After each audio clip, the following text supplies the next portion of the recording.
So say you found a skeleton. How would you tell it's a dinosaur? You personally, how would you decide? Well, interesting question. I don't know. I'd have to do some research on that.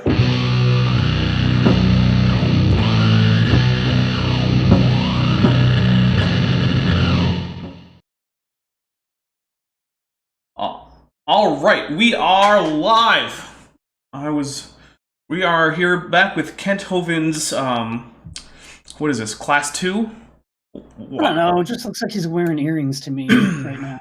Well, they can't see that, but... they can if they squint a lot, because it's really tiny over off to the side there. Okay. Well, before we get going, I just want to let people know, this Thursday, there is going to be a special video about what is academic integrity and academic fraud or academic dishonesty. What are some examples that maybe you've seen around the internet lately? Things like that. Then Saturday is going to be a mirror of a conversation I had with Jackson Wheat, hosted by Steve McRae and Cheshire Vic, with a young Earth creationist, where he was actually there to honestly look for answers about questions he had concerning mainstream science. And we gave those to him. And I do not actually expect that he will be a young Earth creationist for much longer. So I am hopeful. It's not very often that you get a young Earth creationist who literally just wants to come on and learn what the science actually says and why people accept it without it being just a disingenuous ploy. So, and I don't mean that in the sense of it being an active malicious thing, but I find that young Earth creationists are usually in such an adversarial mood that they, whether they intend to or not, they end up being combative when it's not really necessary. But anyway, that was just some quick stuff that I wanted to let you guys know before we really dive into it, because I'm sure that Kent Hovind is going to be at least as stupid as he usually is.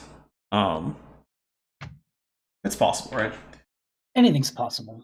So, yeah. So, first, let's go over the rules, because unlike the streets, where they ain't got no rules, here at Dapper Dino, we got rules. A lot of rules, man. And if you don't know what I'm referencing, I'm sorry, you need to watch more better TV. So, anyway, so we drink when? It's a drinking game. We don't recommend you play it.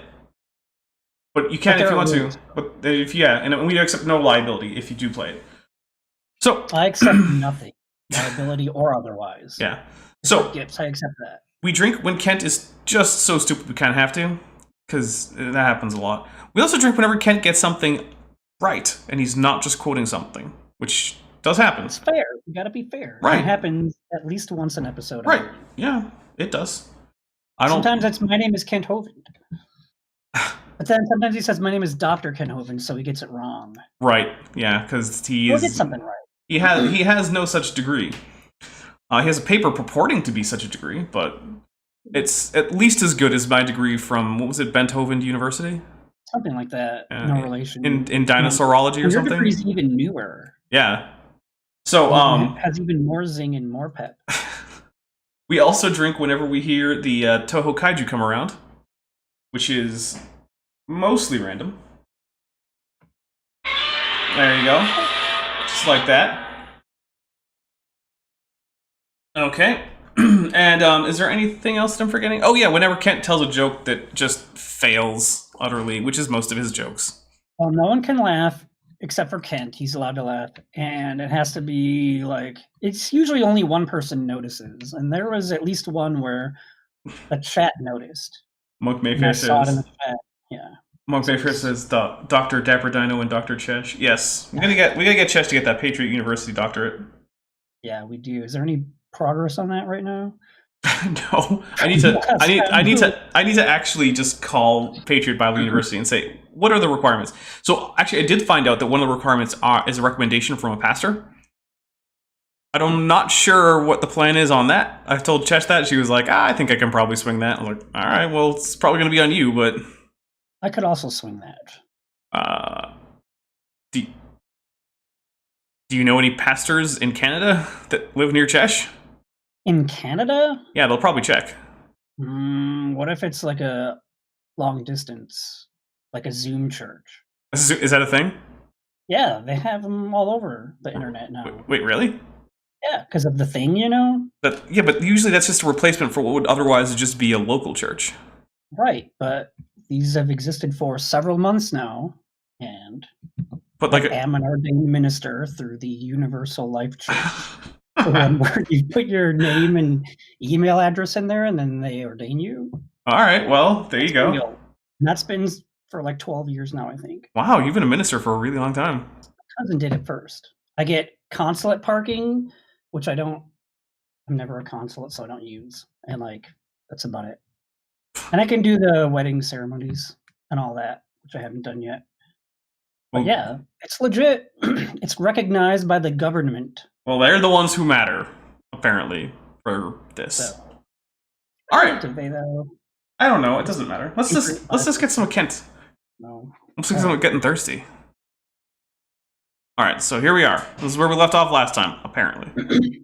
Which eventually heats up the world and dissipates, and it's lost. Oh. And cannot be regained. But we also have a Vandalia 1998 super chat for $5 US that starts off with a Godzilla, so we're taking a drink for that. Because remember, if you want access to the channel's custom emojis, you can join the channel. It starts at $1.99, and if you don't, then don't. Good luck with today's episode. Can only stay for about 45 minutes, because talking with RJ about reptile-mammal transition at 10 p.m. EST. Well, that does sound like an interesting topic, and RJ would be the guy to talk with about that. So, yes, that would be very cool. Very cool. So the first law of thermodynamics says matter cannot be created or destroyed, which raises the obvious question, what started it all? Okay, well, let's take a quick drink for Kent badly misunderstanding thermodynamics.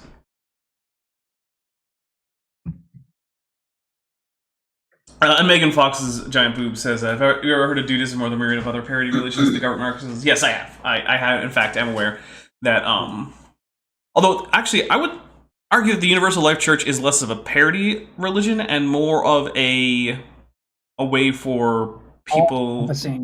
Everyone welcome. Yeah, I would say it's less of a parody than it is sort of a loophole religion that allows people to do what they want with their weddings and things like that. I'd say that's more of it. But hey, to be honest, if I were to base a religion on some person from film, the dude would probably be a good one, because, you know, the dude abides is already a great blessing. Mm-hmm.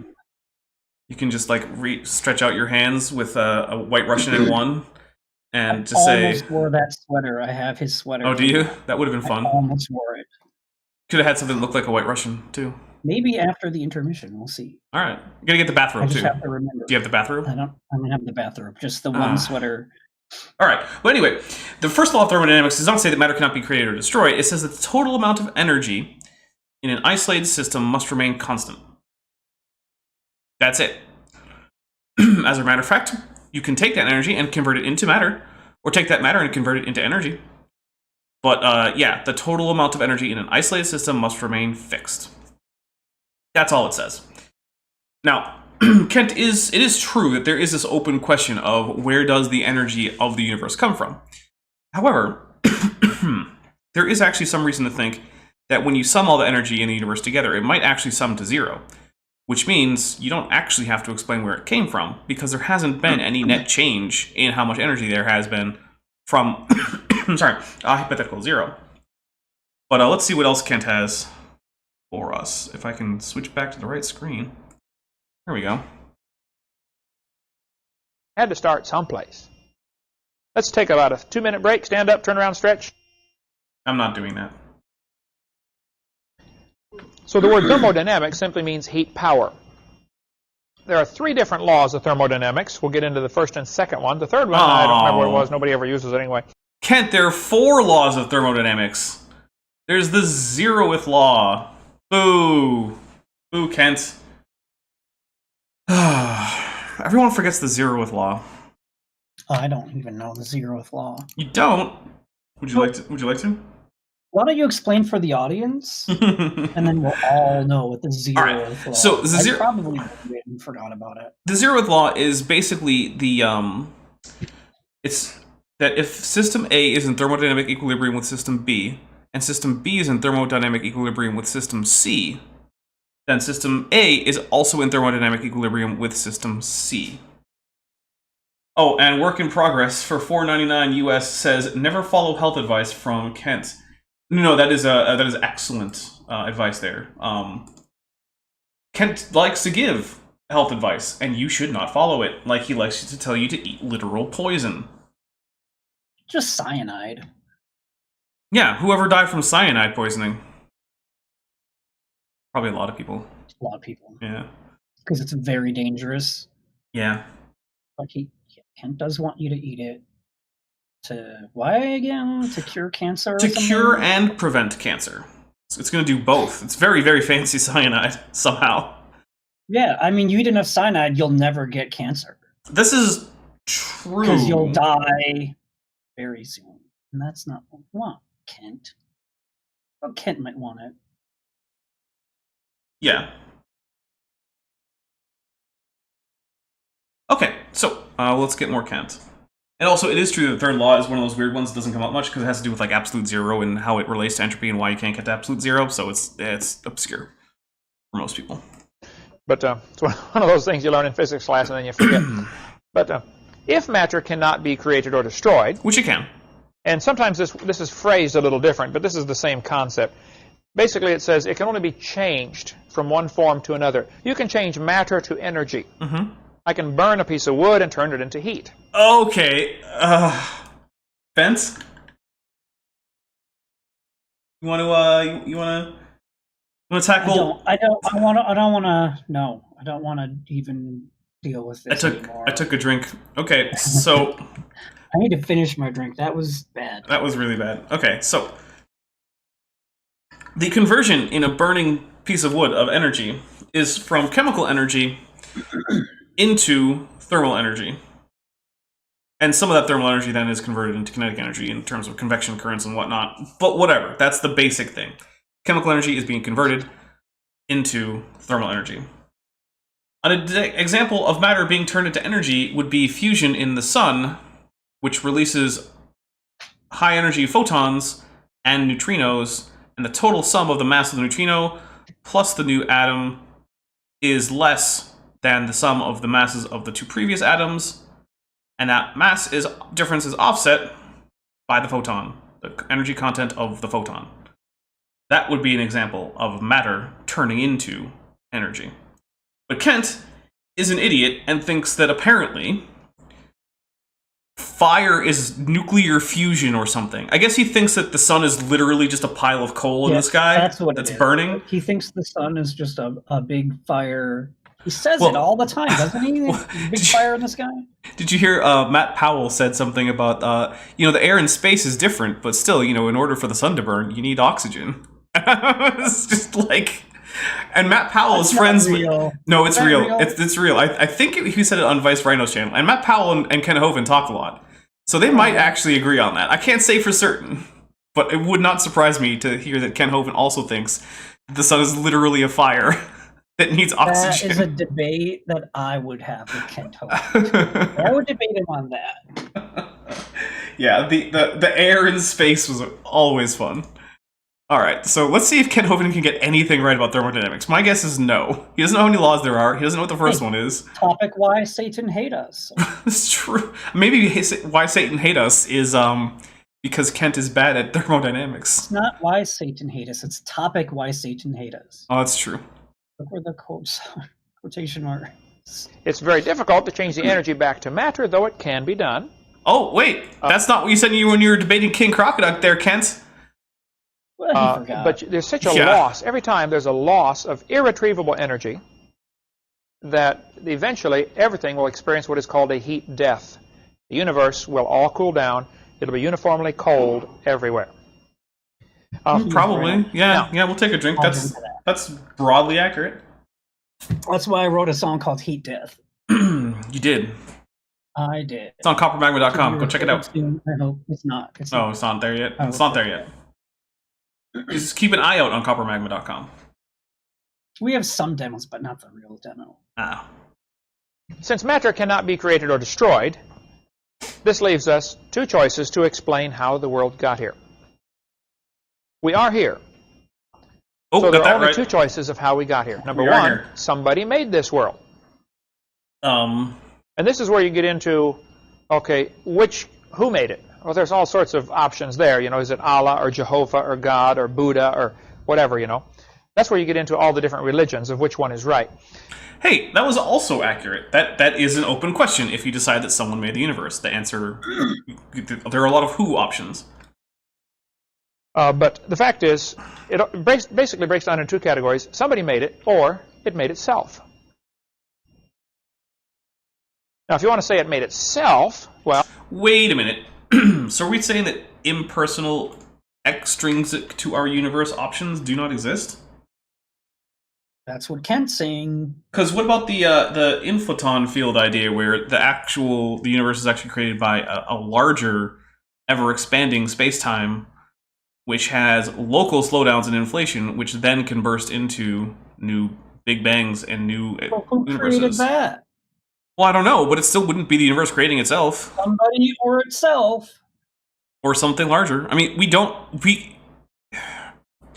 those aren't the only two options, is all I'm saying. There are non-personal options for something to create the universe that is not the universe as we know it. It is dishonest to say that those are the only options. I'm just giving you what I think Kent would say answers. Fair enough. I am a Hovind, no relation. Well, yes. Allegedly no relation. Well, then you're in the category of there is no God, No. Here's the a good atheistic one for category. Icarus. There are only two options. Someone created God, or God created itself. Take that, theists! The Yeah. logic is the same. Like, Yeah. Can God be either created or destroyed? No. Well then, some bigger God must have made God, or God made himself. Or maybe we could also posit that the energy in the universe is essentially eternal. Because if you can ascribe eternality to one thing, I can ascribe it to something else. You know, that's also an option. If you're a theist, a person who believes there is a God, then you would have to then start to figure out, okay, which God? And what's he like, and why did he do it? You know, please don't mention Buddha when you list the gods. Yeah, Buddha's not a god. But here's another thing. I can actually also posit theism without saying that God made the universe. I could say, there's a God that's been hanging out for eternity, and then one day he was like, whoa, was that a Big Bang? Neato! And then he went in and started messing around. Also a logical possibility. And for $2, Vandali 1998 says, so wouldn't number one also be theistic evolution? Yes, theistic evolution would fall under number one, generally speaking. At least as normally conceived of. I don't actually know any religions that would have the idea that I just gave, that, like, you know, God was just kind of hanging out, or the gods or whatever were just kind of hanging out one day, and suddenly there was a universe, and they decided to go metal. But it's not logically impossible. Like, that's a coherent idea. So, if we're talking about just all the things that are, you know, possible, any plausible or any logically consistent idea has to be left on the table. Yeah. Like the flying spaghetti monster. Yes. You have to feel the love of his noodly appendages on your life. kind of questions. There are some people who would create a third category. They would say, oh, we're not really here at all. We just think we're here. Well, actually, solipsism is an option. Prove solipsism wrong, Kent. You can't. I think you can forget about those folks, okay? We are here. So either somebody made it like the Bible says, God created the heaven and the earth, or it made itself like the humanists say. The Humanist Manifesto, 1933, first blank was... not mention any other gods. Well, he mentioned... Well, the weird thing is, when he lists off gods, he includes words like Buddha, which is like, not a god. Then he's like, Jehovah, God, or Allah, and you can make some arguments about all three of those, but a lot of people would end up putting them as the same god. Yeah, so, especially Jehovah and God, since Jehovah is literally just a weird English pronunciation of how you spell Yahweh in German. So, yeah, it's a... Kent is it's very frustrating. Humanists regard the universe as self-existing and not created. Now, the Humanist Manifesto was rewritten and revised in 1973. That's the Humanist Manifesto 2. That might be a good question. Humanist Manifesto, 1933. One of the signers of the Humanist Manifesto was a guy named John Dewey. John Dewey went to, I believe, Vermont and became the leader of the Teachers College. Under his direction, they produced many humanist leaders who went off and became leaders of major colleges and universities around the world, which then turned out thousands and thousands of humanist-believing teachers, which then went out and took over the school system. Education was infiltrated, to a large part of the blame can go on John Dewey. Oh no!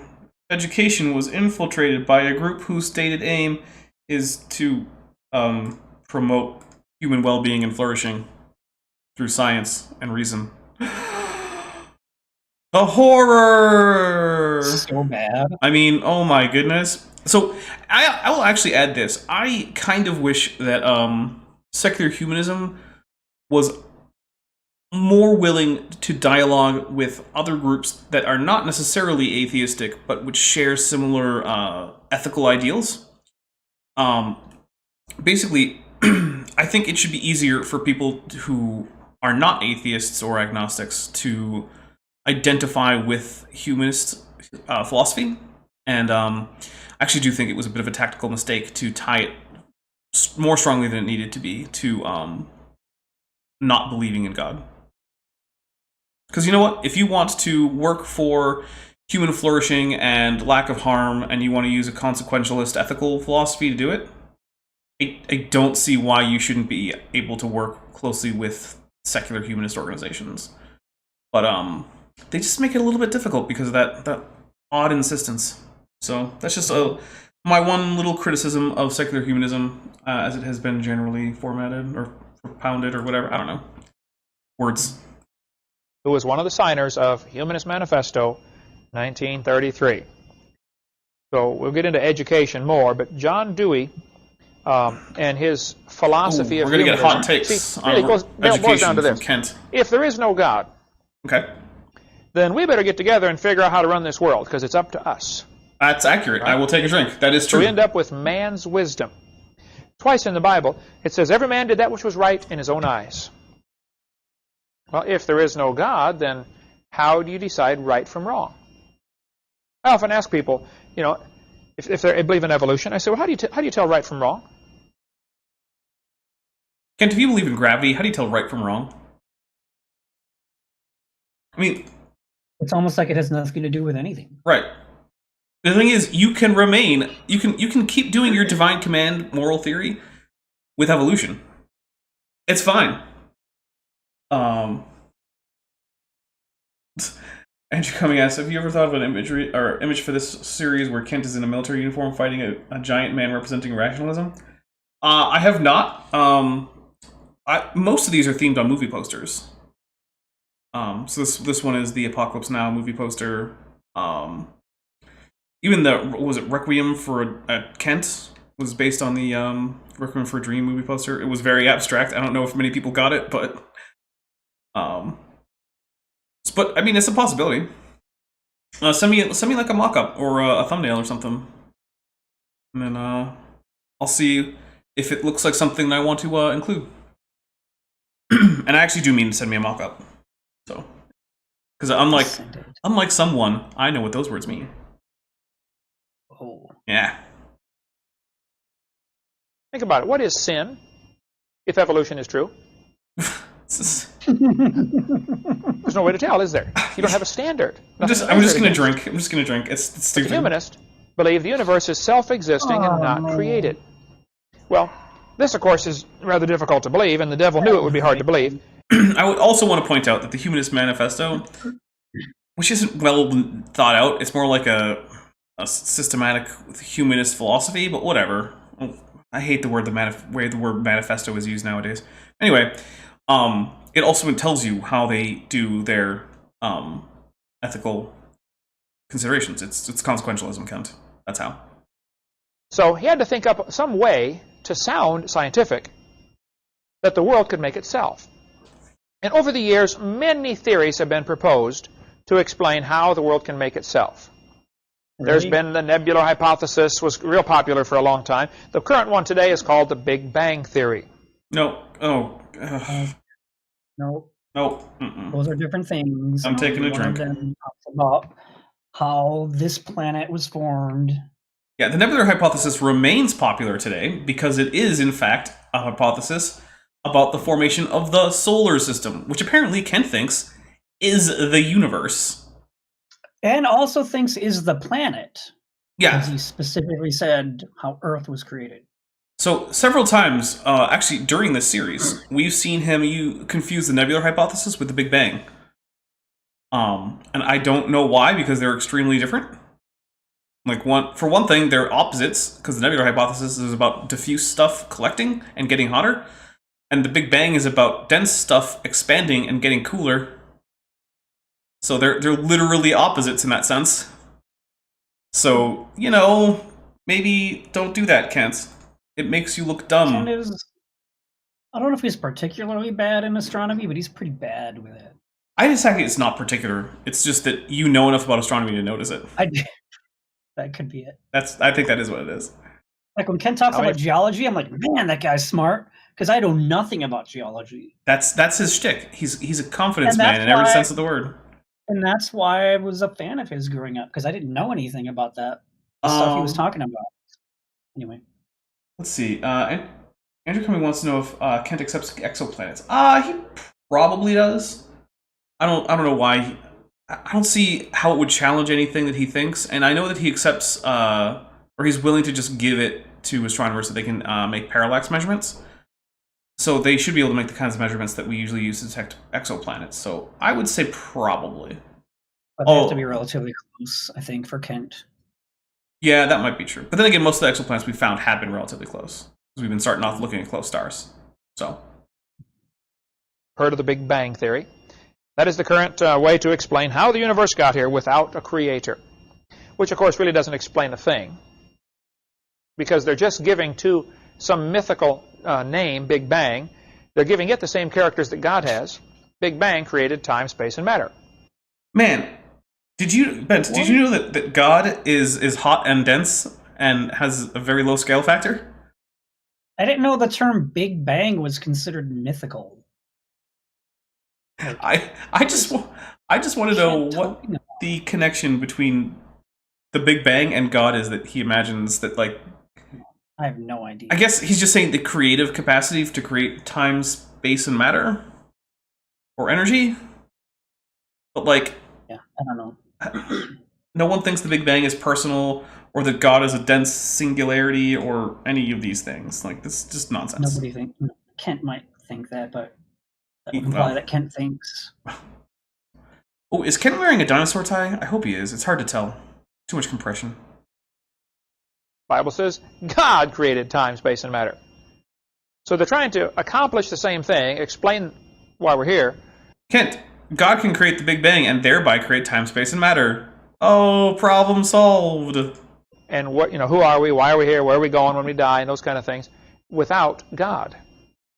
So the Big Bang would be their idea of the beginning. Here's a typical textbook used in Escambia County right here in Pensacola, Florida. It was, I don't know if it still is, in fact it's a 92 edition. How was the universe born and how will it end? Now look at that first question. Isn't that going back to the 4 basic questions of life? Who are we? Where did we come from? Why are we here? Where are we going when it ends? When it's all over, when we die? Like one of them, where did it come from? Or where did we come from? It's a partial answer to that.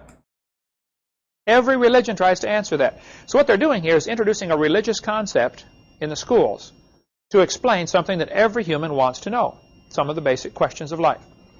Most astronomers believe. Now look at that sentence. Yeah. What does that say to the average freshman kid in high school? Well, most astronomers believe this, therefore it must be true. So here's the thing, right? If I told you most auto mechanics say that neglecting your oil changes is a bad idea, that's actually a pretty good reason to not neglect your oil changes. Because the thing is, Well, it's true that in a logically strict sense, that is an argument from authority. In areas where you don't have any knowledge, deferring to the people who do is a good idea. Pretty good idea. Trust the experts. None of us have times in our lifetimes to become experts in everything. So in those areas where there are other people who have spent their lives becoming an expert at that thing, you should pay attention. What they say matters, because they're the ones who would know. Now, if you have reason to think they're wrong, okay, fine, but you're going to have to give those reasons, and you're going to actually have to convince actual experts, the ones who would know better, which can happen. At one point, continental drift, which has now sort of become plate tectonics, was thought of as ridiculous by most geologists. And there was one guy who wanted to change their minds. And he didn't really during his lifetime, but he kept his predictions kept being right so often, and people kept doing research based on them that ended up being fruitful, that eventually every geologist now is convinced. But you have to do that work. You can't just say, oh, the opinion of experts doesn't matter because argument from authority. Nope, not how science works. And yes, kids should actually believe that that's true on the basis that most astronomers say it. So that's actually a good reason. You see how it becomes truth by majority opinion. No, majority of the experts can't. Dangerous thing to do, okay? In the first place, how do you prove? Yeah, it's not knowledge. Actually, it could be dangerous if all the experts are wrong, but they're usually not. They're usually not. Yeah, so the other thing is, it's not opinion of the experts. It's the knowledge of the experts. They know these things.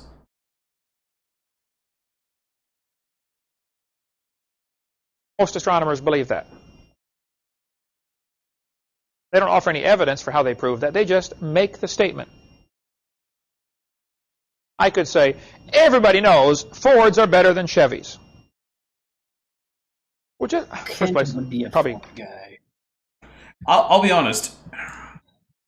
If I didn't know anything about cars, like anything, and it were the case that like 98% of all car owners preferred Fords to Chevys, I would be justified in using that on the to get myself a Ford instead of a Chevy.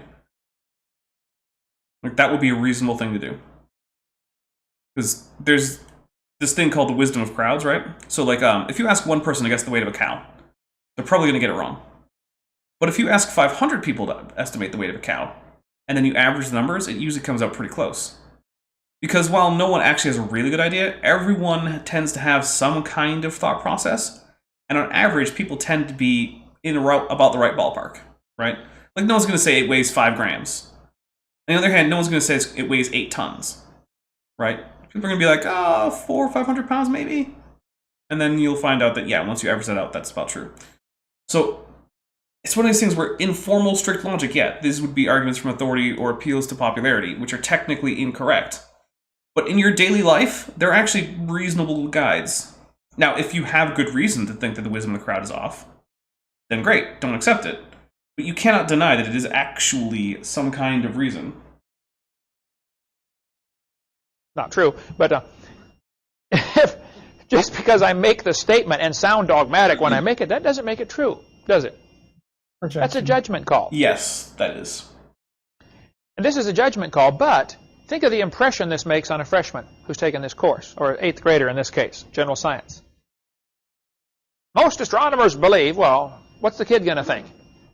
He's 13 years old. Well, I better believe it too then. Isn't that what's going to happen? Yes, that's what should happen. Most astronomers believe that about 18 to 20 billion years ago. I'd like to stop right there and point out, this date changes all over the scale. No. I've seen What some scale? say the Big Bang was 8 I don't billion know. years ago. It ranges, you see every number between 8 and 20 billion published. Yes, except that one of the things that you'll notice is that as we go forward through time, what happens to the range of dates? It gets smaller and smaller, and now we're pretty honed in on 14 point... I don't remember, because I'm not an astronomy guy. Was it 14.3 or something? Oh, the universe is 13.78 billion. 7.8, there you go. 13.8, 13.78, something like that. Yeah. So, and it has not changed for quite a while now. There was one contention that it was actually significantly older, but that turned out to basically be nothing.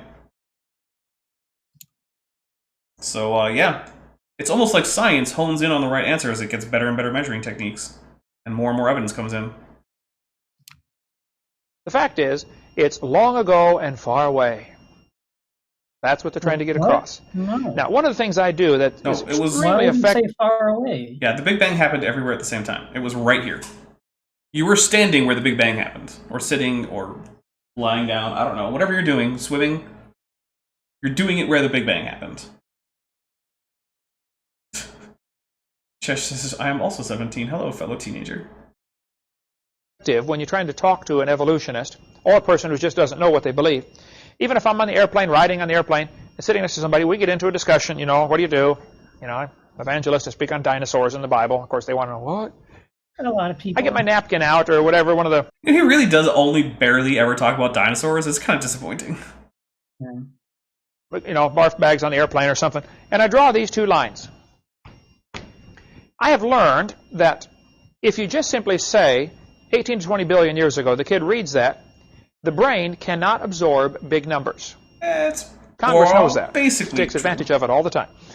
So by showing it on a graph, all of a sudden it's like, oh, wow. Something clicks between what you're seeing now and what you're hearing and what you're thinking. It all seems to fit together.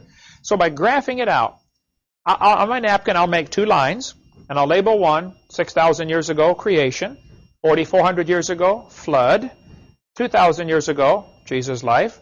Here we are today. By the way, I put the word today instead of a date because my chart would go out of date every year if I did that, right? No one Then I laughed draw their thinking, graph. Oh, 20 yeah, that's a good billion point. years ago, Big Bang. And I often ask them the question, what exploded Nothing. and where did it come from? Nowhere. And the obvious question is, Everywhere. what was before also. that? Who knows? See, here's the thing, right? Let's make an analogy. I'm gonna make. I like to make like forensics analogies or things like that. So, let's say you're driving down a snowy road, and there's ice on the road, and you're being careful. You get your snow tires on. All right, and you see a car in the ditch, and you can see tire tracks leading from the ditch or from the road to the ditch, and to the this car was in the oncoming lane. And so you pull aside to check to see if anyone was hurt, and you notice that right before the tire tracks go off the road, there's a patch of ice. And so, at this point, you conclude the car must have lost traction on the patch of ice and slid into the ditch. Ah, here comes Kent, though, who for some reason was your passenger and says, excuse me, where was that car coming from before it hit the ice, huh? And you're like, I don't know, but it clearly slipped on the ice. He's like, well, if you don't know what happened before that, then how can you say that it slipped on the ice? Because the evidence is there. It's the same thing with the Big Bang. That we cannot say whether or what happened, whether anything happened or anything could happen before the Big Bang, because there might not be a before. But even if there can be a before, that we don't know what happened before it doesn't negate the evidence for it. You don't have to know the origin point of a car to analyze the car crash. And for this example, we'll say that the person got out unharmed and made it to a gas station. So they're fine, just to make it a happier ending. And they also watched and liked Kent with Bent videos. Yeah, that's true. Hit like. They didn't only watch, they also liked them. This Or is just helpful. liked. Yeah, hey, if you don't like it, hit They dislike. shared their opinion of it. Yes. But Like cool people would. But that's the thing that always bugs me about this is that I can't go one step farther back doesn't mean I haven't gone as far as I have, right? You can always say what happened before that, and eventually I'm gonna have to say I don't know, but I do know what happened after. Yeah, for me it's like last Tuesday. I don't remember what happened before that. But presumably something did happen. You didn't just pop into existence. Oh yeah, I last remember Tuesday. that things had happened, but who knows what they were. Right. So here we go. But if you graph it out, all of a sudden they can see it's dumb. What's dumb? But somehow the visual of being able They to can see what they see. believe on a timeline. That is dumb. Hey, look! Kids can see. That's stupid. Now that you put a timeline, I realize time is dumb. Is it also dumb when you write out the creation worldview timeline? It's also a timeline. That I would say that's dumb. Because you know, at least 2 of the things on there definitely didn't happen. So, although I will say, it is actually true that having these up as visual aids is probably a good idea. It does help get across the whole picture. Helps them to realize how dumb it is. Otherwise, they would just simply believe it because it's a mental gymnastic. And then 4.6 billion years ago, the Earth. Yeah, see, I don't know. That's the thing. I just don't know. Nothing about it in and of itself seems dumb.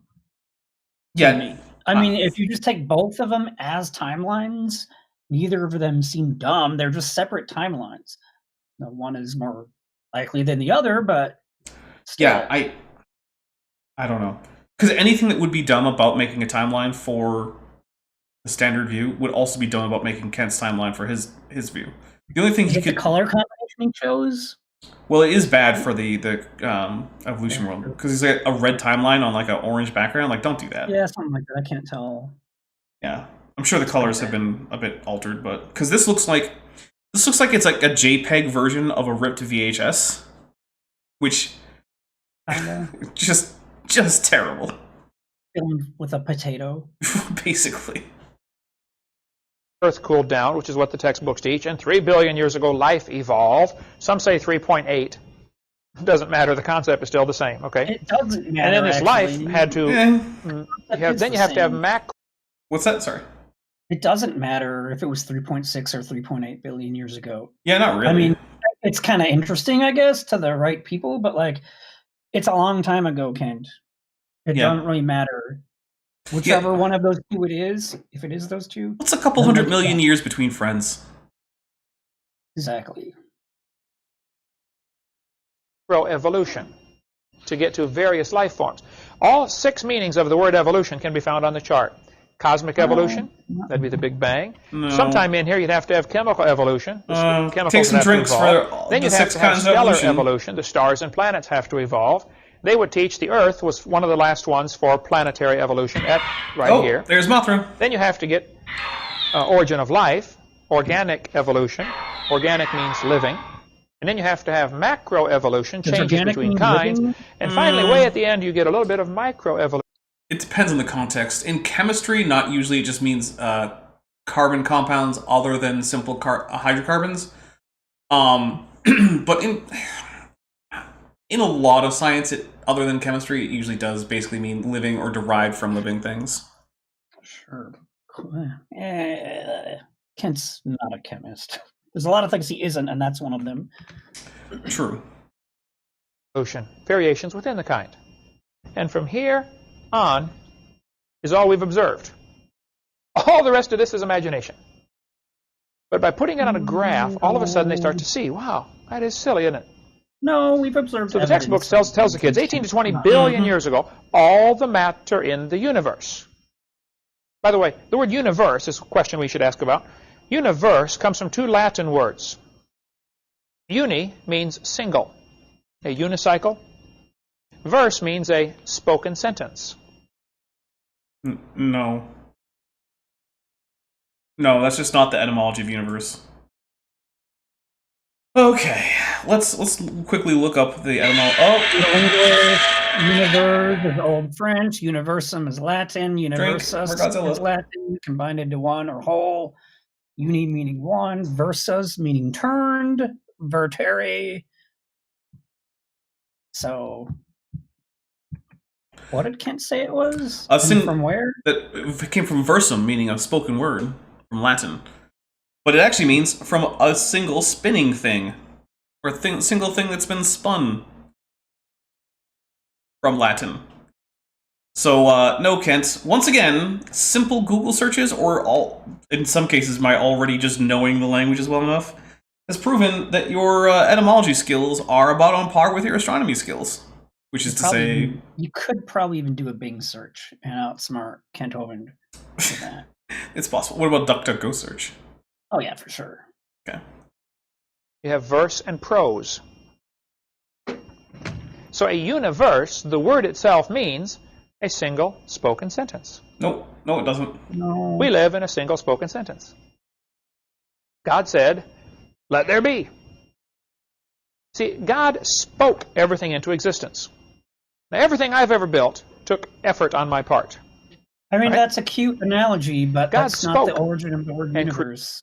Yeah, I mean, it is cute, and if you want to use it in a sermon, I don't really care. But if you want to say But that, if you got people you're trying to convert, and they look this up and like, oh, he was just straight up lying, I Yeah. don't think you're going to do a good job of converting and people. the other thing is, what we call the universe doesn't really have much bearing on what it's actually consisting of or what its history is. Like, if we just called it, like, I don't know, just anything, the great tire of the sky, that doesn't mean it's made of rubber. I mean, it literally doesn't matter. It's like when Kent is like, well, dinosaurs are lizards because the word means terrible lizard. Like, okay, but when you name something, that doesn't change what it fundamentally is. It's the same thing with, say, like Pluto.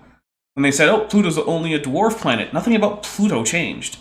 What it was made of didn't change, its mass didn't change, its geography didn't change, its number of satellites, none of this changed. Pluto's been around a lot longer than it's been named. Right. So, it's stupid to make the argument from etymology, and it's even stupider to get the etymology wrong when you do so. So I'm actually gonna take a drink, because it's double stupid. So, yeah, here we go, Kent. created. I can't comprehend that for sure. That's called infinite power. You know, when God speaks, the waves lay down, the wind stops, the dead come to life. The rocks cry out.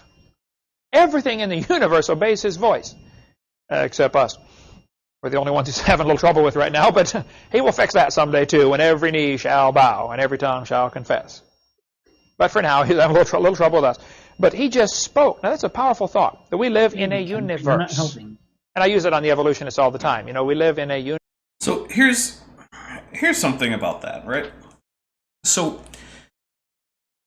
the idea that God speaks the universe into being has to be an analogy. You cannot take it literally, because sound depends on the universe to exist, right? Sound is waves, pressure waves in matter. In order to have waves at all, you need space for them to propagate through. And in order to have pressure waves, you need matter. So before the universe, there can be no sound. So what's God speaking into? You can't speak into nothing, because then there'd be no sound. It's sort of like the whole in space, no one can hear you scream. Well, in a pre-universe eternality, where the only thing that exists is God, the universe can't hear him speak. So even if we assume that God created the universe, even if we did it 6,000 years ago in the course of 6 days, the part about him speaking the universe into being has to be non-literal, if it's true. So I don't know why Kent wants to be incoherent here, except I guess it helps him say that he's being a literalist, which, I mean, I guess if that's just your goal, I would think you would want your goal to be accurate and correct about the world, and that your reason for being a literalist is because you think that will do that, but maybe he just wants to be a literalist despite what's true. Probably. Universe. Single Bye, spoken Vandalia, sentence. 1998. Oh, bye, Vandalia. This textbook says all the matter in the universe was concentrated into one very dense, very hot region. Well, and so, okay, so Andrew Cummings says that he's disobeying the laws of physics, So God would be doing that in order to perform, I suppose, any miracle, because, I mean, a reasonable definition of a miracle would usually include a violation of the normally operating laws of physics. But the thing is, most concepts of God don't include an ability to be logically contradictory. And so sound, in the absence of a universe, is logically contradictory, right? It's like having a round square. You just can't, it's not a thing, it's meaningless. And so, since most Christian, and really I'll go with most Christian theologies, exclude God from doing things that are logical contradictions, he can't speak before the universe exists. It has to be a metaphor. Now, stop right there. Where did the gravity come from to make it pull together, very dense? Where did the heat come from? I mean, that's energy. They don't offer any explanation for that. They just say, boys and girls, here's how it happened. Now, they get mad at us for saying, in the beginning, God. Where did God come from? Okay, stop right there. Where did your matter come from? Where did your energy come from?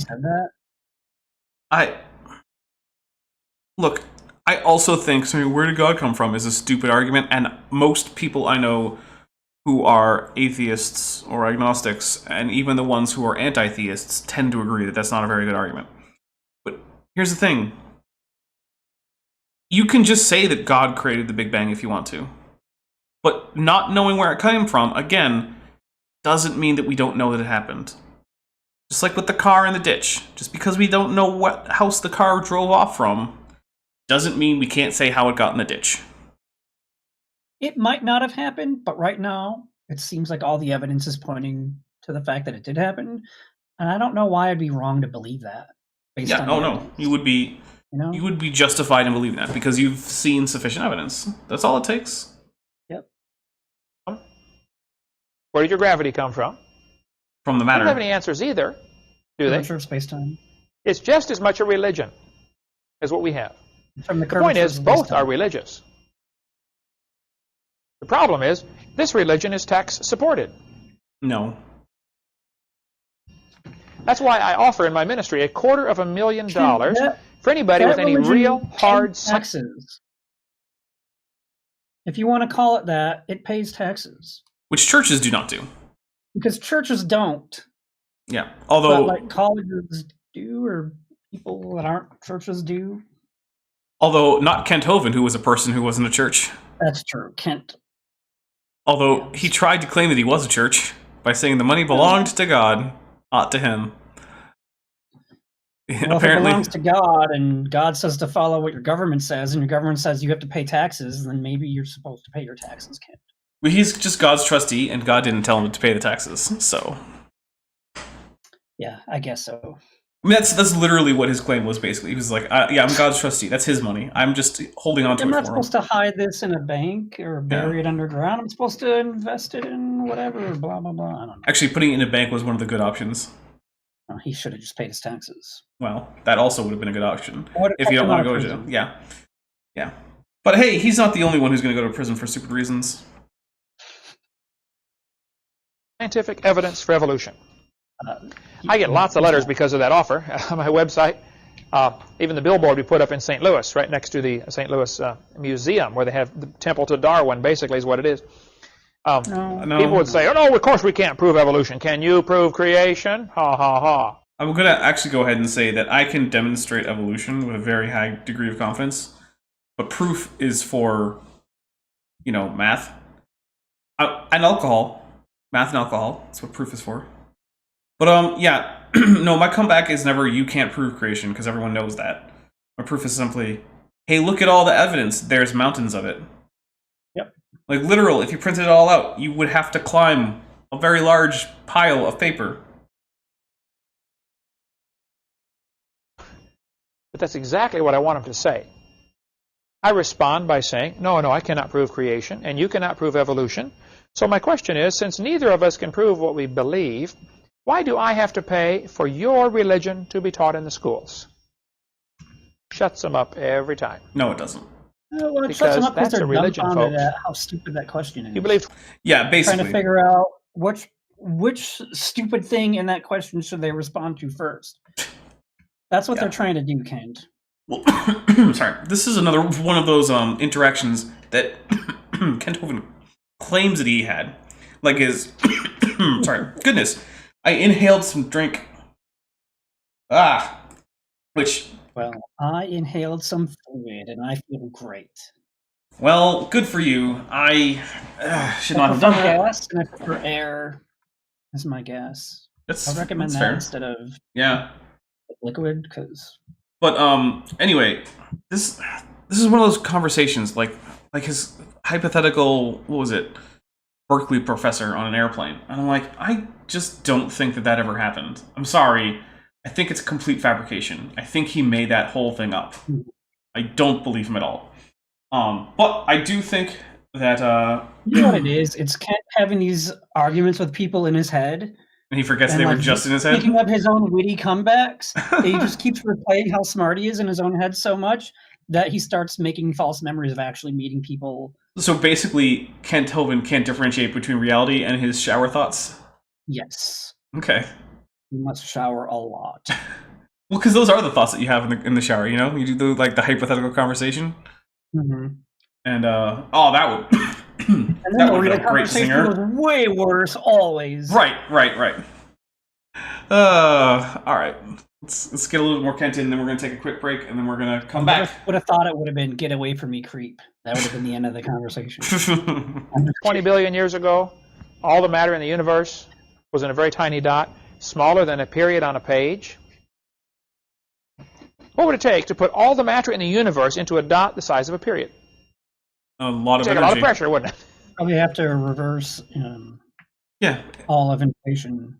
Yeah. It's like, it would take a lot of pressure. It would literally take all the energy in the universe and about 13.78 billion years and the ability to go backwards in time. Yep. Instead of forwards in time. But also, he seems to think that physical matter is existing at this point, but it's not. It's not, though. Like, Yeah, he doesn't get it. no.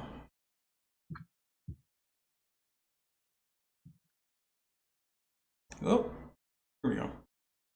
This is fairy tale stuff. But somehow, remember, hard. if you It's tell hard. a You're saying big it's lie, hard. people are more likely to believe it.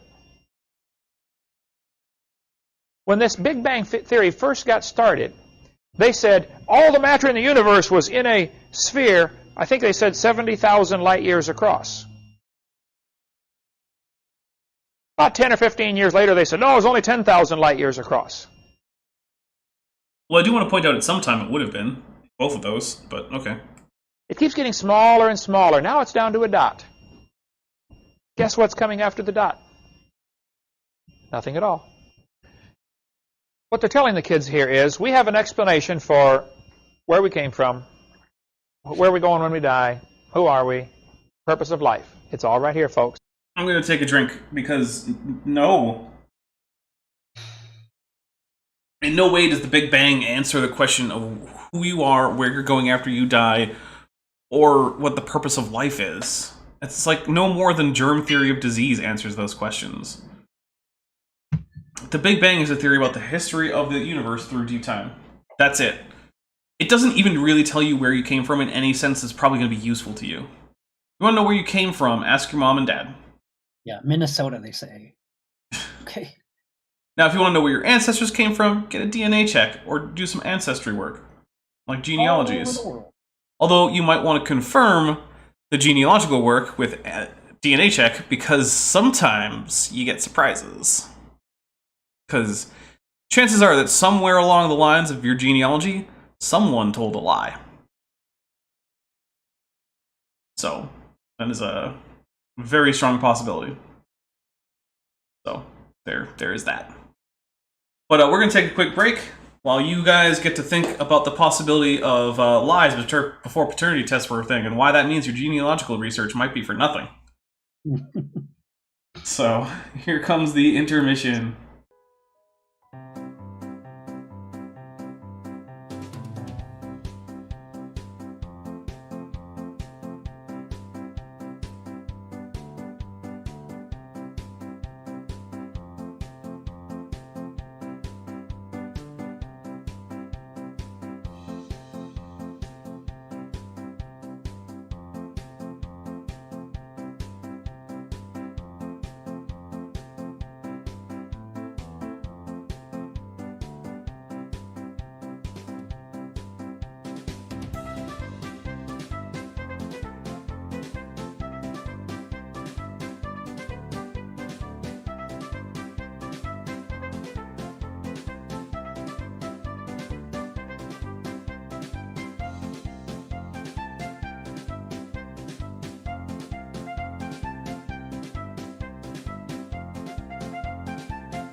Oh, Nani? Dare? Oh, Kojira desu ka?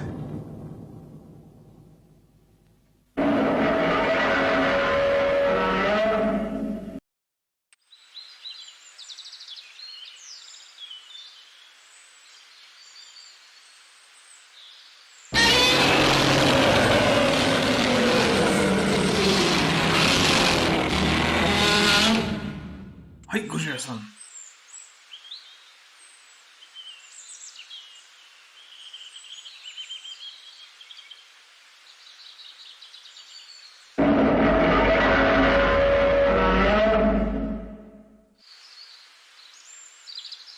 Hi.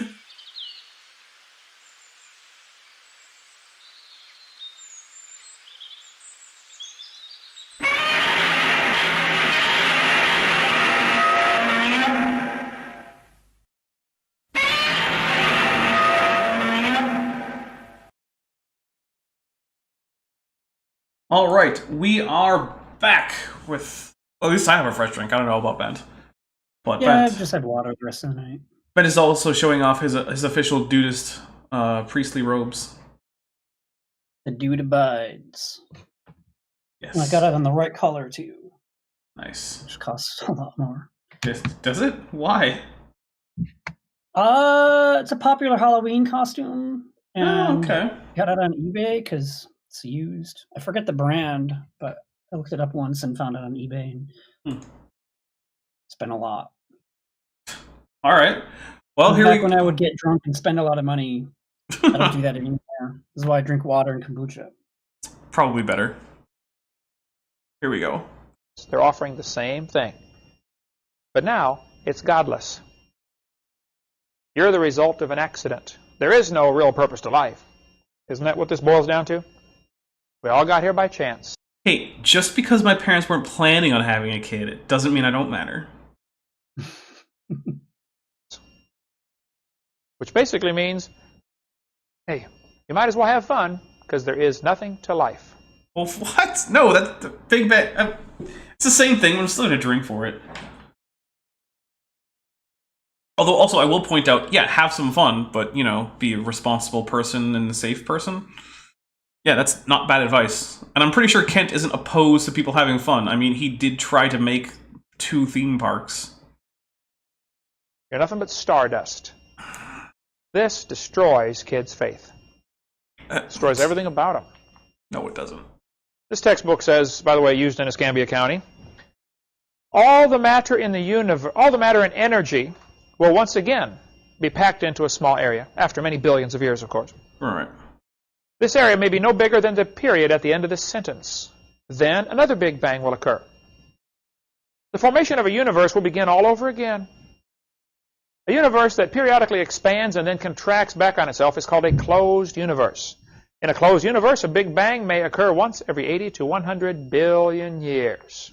Yeah, that's a sort of ham-fisted but not completely unreasonable explanation of the idea of a closed and cyclic universe. It turns out that there are problems with the idea of a closed and cyclic universe having to do with the fact that each progressive cycle would probably end up having higher entropy than the preceding one, which means it can't be eternal. Also, our current measurements say that the universe is already slightly open, so it doesn't matter. But also, Cheshire Vic asks, what are the odds that Kent was an accident since at that time there was way less contraception being used? Actually, pretty good. Although it's also the case that he's probably from a time when people were much quicker to intend to have a baby than they are today. Right now, people are like, oh, we got to make sure that we're financially set up and everything is all going to be all okay. And whereas around the time that Kent was born, people were just like, well, we got married, better start popping out kids. Let's have 10 of them. My grandmother, who she would have probably been born maybe 20 years before Kent. She was one of 13. My mom, who was younger than Kent, was one of 12. Yeah. So, you know, yeah. So her side of the family is quite large. My dad was an only child, though, so his side of the family barely exists. This is his most recent, like, adopted humans that he lived with as a Yeah, dinosaur. right. Yeah, that's why I have a human brother, yeah. My actual biological parents, well, you know, it's 150 million years ago. Yeah. Yeah, a long time ago. Right.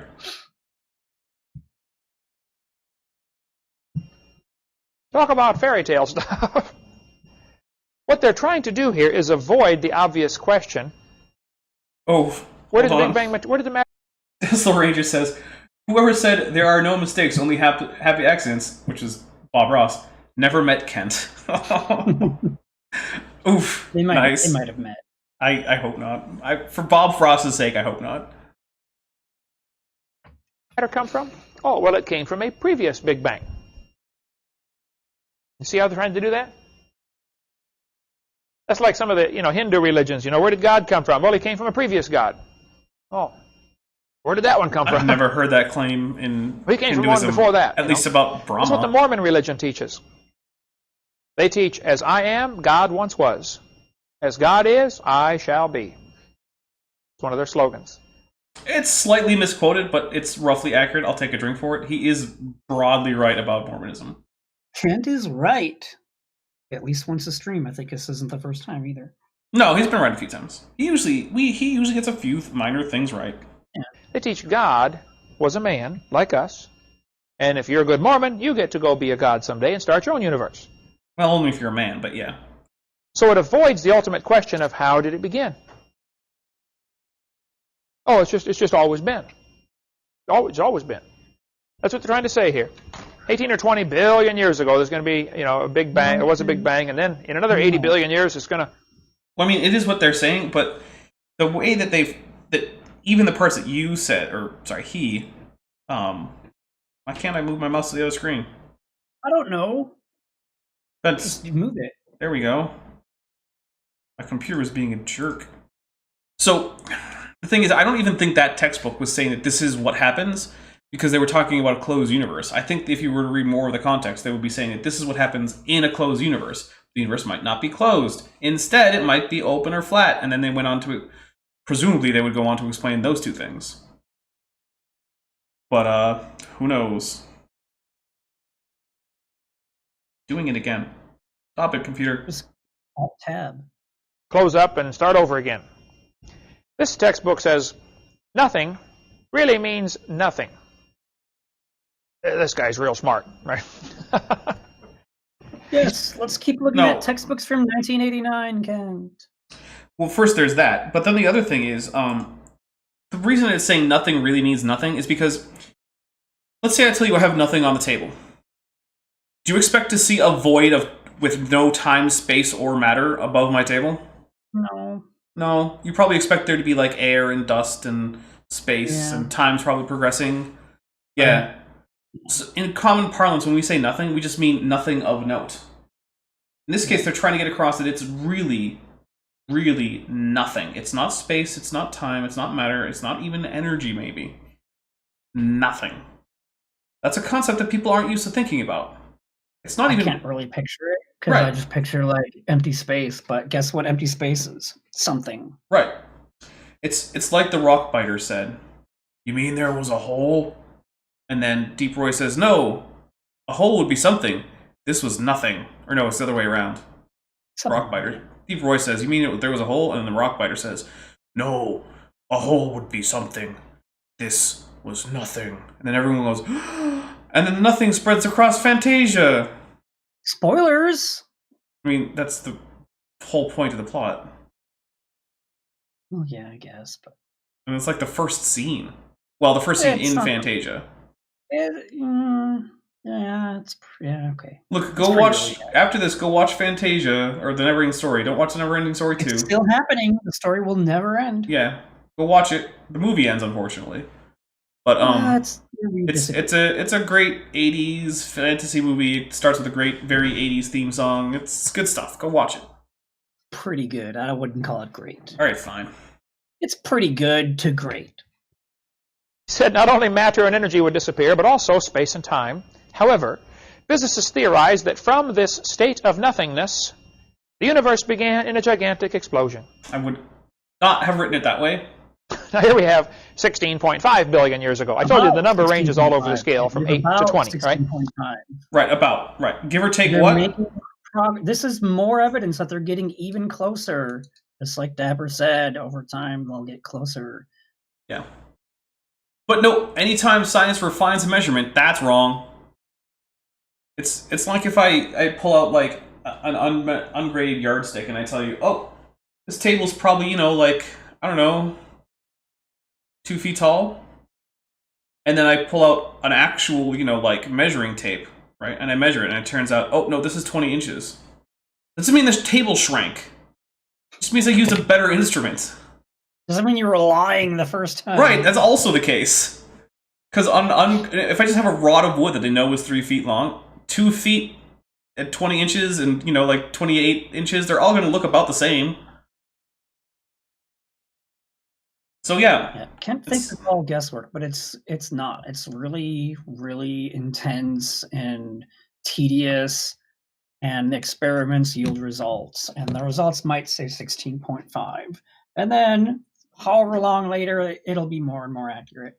Yep. Depending on better tests and better technology and all that kind of thing. Precision. It's pretty obvious how this stuff works to everyone except Kent, and I don't understand why Kent doesn't get it, unless it's just because he doesn't want to get it. He's paid not to get it. It is Kent Hovind's job to be an idiot convincingly. Right. I mean, I guess it's a good gig if you can get it. Remember, it started off as a big dot, 70,000 light years across. Now it's down to a dot. Now it's down to nothing. That's what I asked him. Excuse me. Nothing exploded, and here we are. Huh? Well, it wasn't nothing, and it probably wasn't nothing, and it might have been, I don't know. And it definitely wasn't an explosion. That sounds good. Well, if you tell a big lie, people are more likely to believe it. Do you understand how many millions of Americans believe that? Fewer than should. You understand how many kids got taught that and believed it today? I don't know in what he's our doing school system. Why he's asking about the numbers? Well, he's just pointing off to the side. Oh, he probably has slides up that we're not seeing. I guess so. Because we're only getting an unedited single camera take. Well, I guess there's slight editing, like they edited out the break. But like, they did I don't think they had like a 3-camera setup or anything. Because if you notice, every single shot is just this one static unmoving shot. That's true. Yeah. So, which, if I'm being fair, I'm not really going to fault him for. My guess is that his budget for this little production wasn't exactly through the roof. I think he just wanted to record a session he was going to teach or whatever. Yeah. And just have it, and maybe. I think this was like the idea was like, I'll teach this. I'll teach it once in real time, and then we can just have it available for people who want to take the course, so that I don't have to teach it every single time. And when you're doing that, there's really not much of a reason to have 3 cameras for different angles and then one just for the slides, and then get an actual professional editor to edit it all together. And it's fine. That's what I'm saying. The production value is low, but I get why, and I don't really blame them. Within 10 miles of where I'm standing. Think about it. Think about the ramifications of that. If a kid believes that, what's his image of himself? It shouldn't change at all. I'm nothing but dirt, nothing but chemicals. Okay. Oops, I hit the wrong button.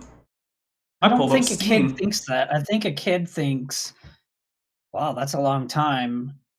I want to go play Nintendo, or I want to go whatever. What do kids do? Go play Fortnite? They yell obscenities at people on Fortnite, yeah. I want to just pretend my phone or just watch TikTok all day. That's what I want to do. Yeah. I don't care how old the universe is. Who cares? Actually, I have 6,000 years may as well be 20 billion. I still do not get TikTok because I'm like, a 15-second video. What am I supposed to do with that? That's like nothing. All I know is that one of my coworkers, who's not there often, she usually works across town.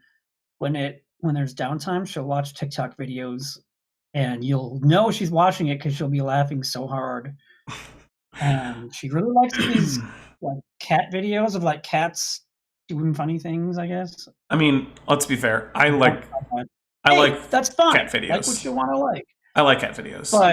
But she's trying to stifle her laughter, and it is kind of funny because it'll just blurt out. It doesn't sound like that. Trust me. I also I found a cute video of a fox. Text I can block. There was an orphan fox, and it grew attached to the person who rescued it, and so now it just doesn't leave. It was cute, yeah. I mean, have you seen a baby fox? They're adorable. I saw a video of a baby shrew today. Sounds less adorable? It was pretty adorable. Not day 1, but day 2 and day 3, it was pretty cute. Day 1, it was still kind of... Yeah. All right, well, let's get a little more Kent in, now that we've distracted ourselves with the cute baby animals. See, the Christian image, you're made in God's image. God loves you. He's got a purpose for you.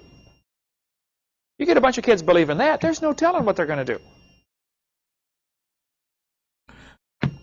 One of the 2 boys that shot everybody in Colorado, both of the boys were strong believers in evolution and followers of Charles Darwin's teachings. One of them had on his T-shirt, natural selection, when they found him dead in the hallway. Okay. That's where it leads, folks. How many people believe in evolution? And how many of those people have gone and murdered multiple people? The vast majority of well-educated people believe in evolution. And have they all murdered multiple people? Not only have they, but crime is negatively correlated with education. Okay. The more educated you are, the more likely you are to not shoot someone. So Kent Hovind's just... Well, violent crime. Still again. Yes. Yeah. Also, it would be trivially easy to show that there was at least the plausibility of this connection. All you'd have to do is graph the murder rate and graph how much time is given to Big Bang Theory in schools. And here's a little hint. At least in the US, the murder rate has been on a decline basically since the 70s. Or maybe it's the 80s. But it's been declining for quite a while. And I can't imagine that the amount of, Big Bang time devoted to kids in schools has been going down that whole time. My guess is it hasn't. So, I mean, you could just do the statistical analysis, Kent. But that would actually involve doing science, and we all know that there's no way that Kent is actually going to do science. Yeah. No God. I had a kid sat in the second row in a public school I spoke at in Pennsylvania. He said, Mr. Hovind, I'm an atheist. I said, really? He said, yep, there is no God. This is probably another one of those. Oh, drink for Godzilla. I'm going to go ahead and say this is another one of those things that probably didn't happen. Mm-hmm. I said, are you sure? He said, oh yeah, I'm sure. I said, well, tell me, son, if you're an atheist, how do you determine right from wrong? And here's where I know it didn't He said, oh, happen. that's easy. I decide if something's right or wrong. I really doubt that was the response He you'd be said, getting. I'm the God of my own universe. I'm pretty sure that's Kent projecting. I said, well, I'm glad to hear about that, son. He's the one who decides what's right and wrong when it comes to paying taxes. I mean, it's what he did, right? I don't need a lawyer. I know I was right. Yeah. Oh, Adam L. says there's a channel on YouTube run by an ex-racist who openly admits he thought himself out of hate. That's pretty cool.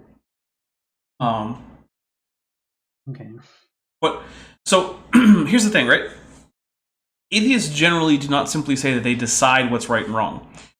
Most people have pretty broadly similar innate ideas about, sort of big scale things like, is it right to punch someone and take their purse and run off? No, generally not. Is it okay to just murder people in cold blood? No, generally not. It's in weird gray areas, like if you're, I don't know, let's say your boss cheated you out of your paycheck, and now you're gonna, I don't know, take an extra long lunch break, but clock in for some of it, make up for the the lost money that you. I mean, is that wrong? Some people would say yes. Some people would say no. It's one of those gray areas where that's where you have to start making decisions. But again, most people who aren't religious don't just decide on whatever they feel like. Most of them have some kind of criteria that they use in going over what they think is right and wrong. Ideas like, consequentialism or, Kantian ethics and things like that. These are things people actually think about. I know Kent doesn't, because he just goes with whatever the stupidest interpretation of the Bible is, and he just goes with that. And it also ignores Eutropo's dilemma, because why bother with actually thinking hard about your moral system when you could just slavishly accept what other people who are now long dead have told you to do?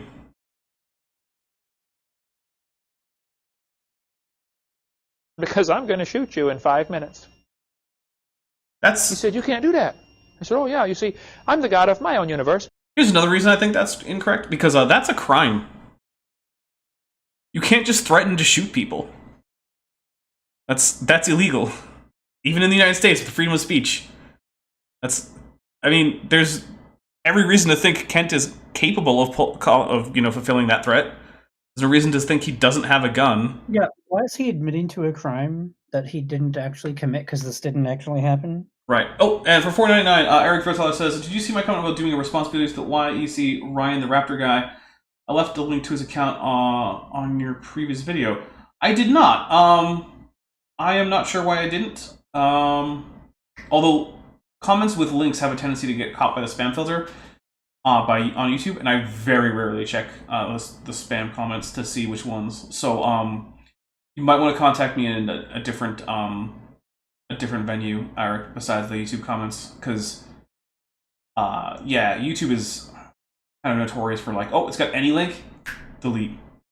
And to be fair, that is because people like to do things like drop links to adult videos or viruses and things like that in comments. Yes. So, yeah. That's also why most channels don't allow links in the chat, is because of the same reason.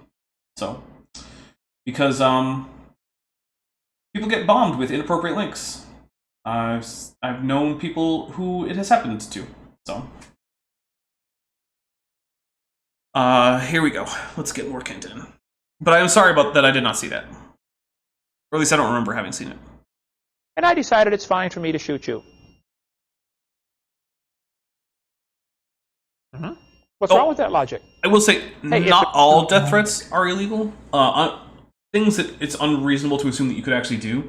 Like if I say to someone, I am going to blow up your house with a nuclear bomb and then scatter your ashes on Venus. It's not a credible threat, because it's extremely unlikely that it's even possible for you to do.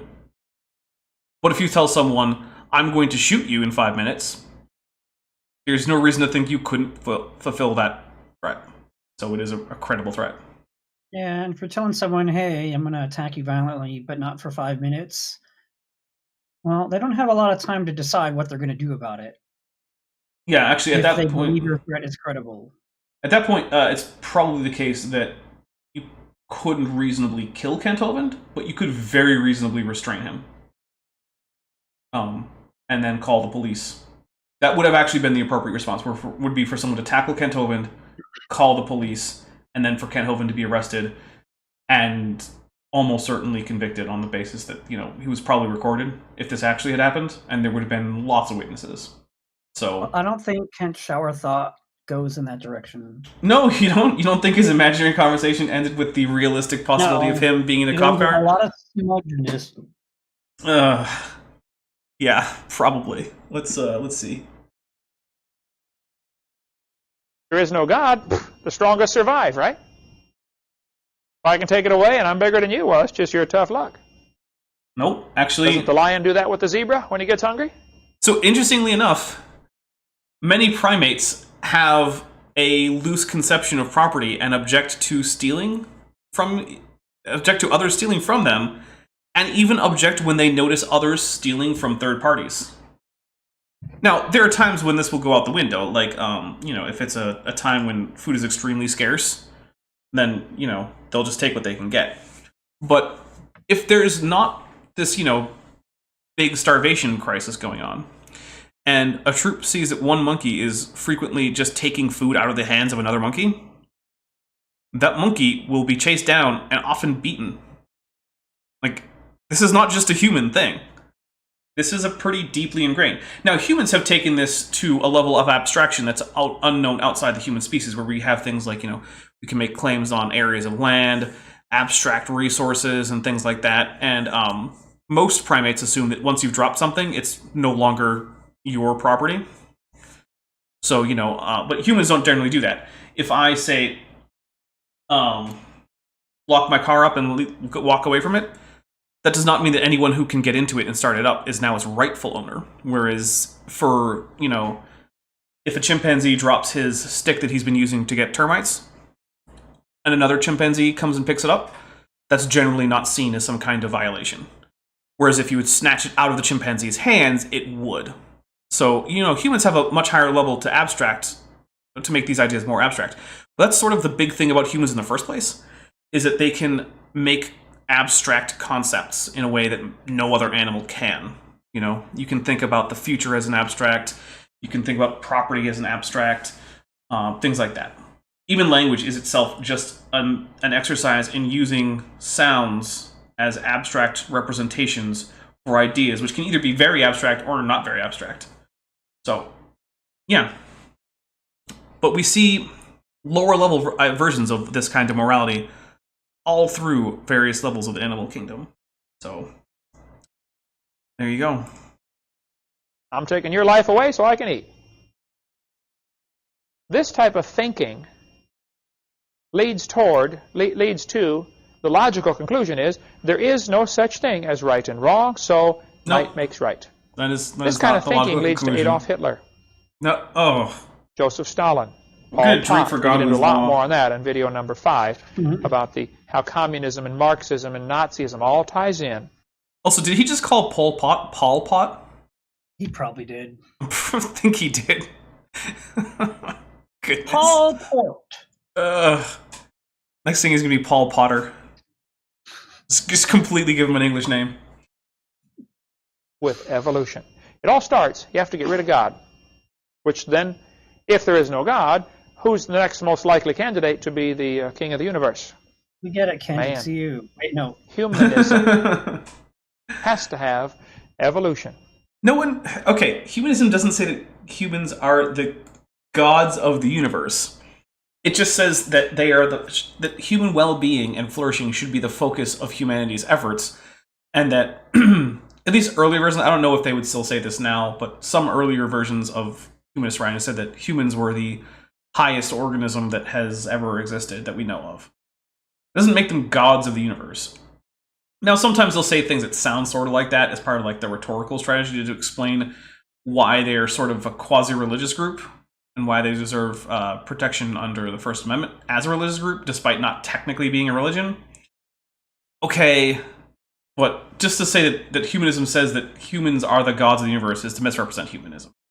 Now, for $4.99, Mr. Archaeopteryx says, I'll be listening to you on the ride home. By the way, I think the title should have been Hovind Now and had Chinooks in the background. Would I fly? I mean, that is a good title. I did not think of it. And it would have also been cool to have Chinooks, but honestly, I found the first picture of a helicopter that I could easily isolate and turn into a silhouette, and that's what I went with.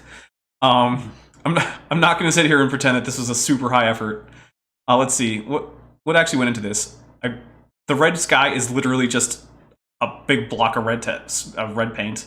I did a yellow blur on it, like a yellow circle, and I slightly blurred it. Then I found a picture of a jungle, and I cut out the sky. Then I color corrected it. I hand painted on the clouds, and I color corrected Kent, and then I just put some silhouettes in, and I downloaded the Apocalypse Now font, and used that for the thing. And then I drew a little slash in by hand. And that was the whole thing. Like, these are not professionally done. Let's just say this. I would not, if someone had been paying me thousands of dollars per month for my thumbnails, I would be producing much better thumbnails. Even if I were paying myself, right? I would still be charging much ridiculously high amount per thumbnail. Yeah, like $400 or $500 for a thumbnail. $400 or $500 each. Yeah. Yeah, they would be much better if I were doing that. Yeah. Not that that's apropos of anything. Of nothing, no. That's why it's the humanist worldview. Deify mankind. Ye shall be as gods. Exactly what Lucifer said. Ooh.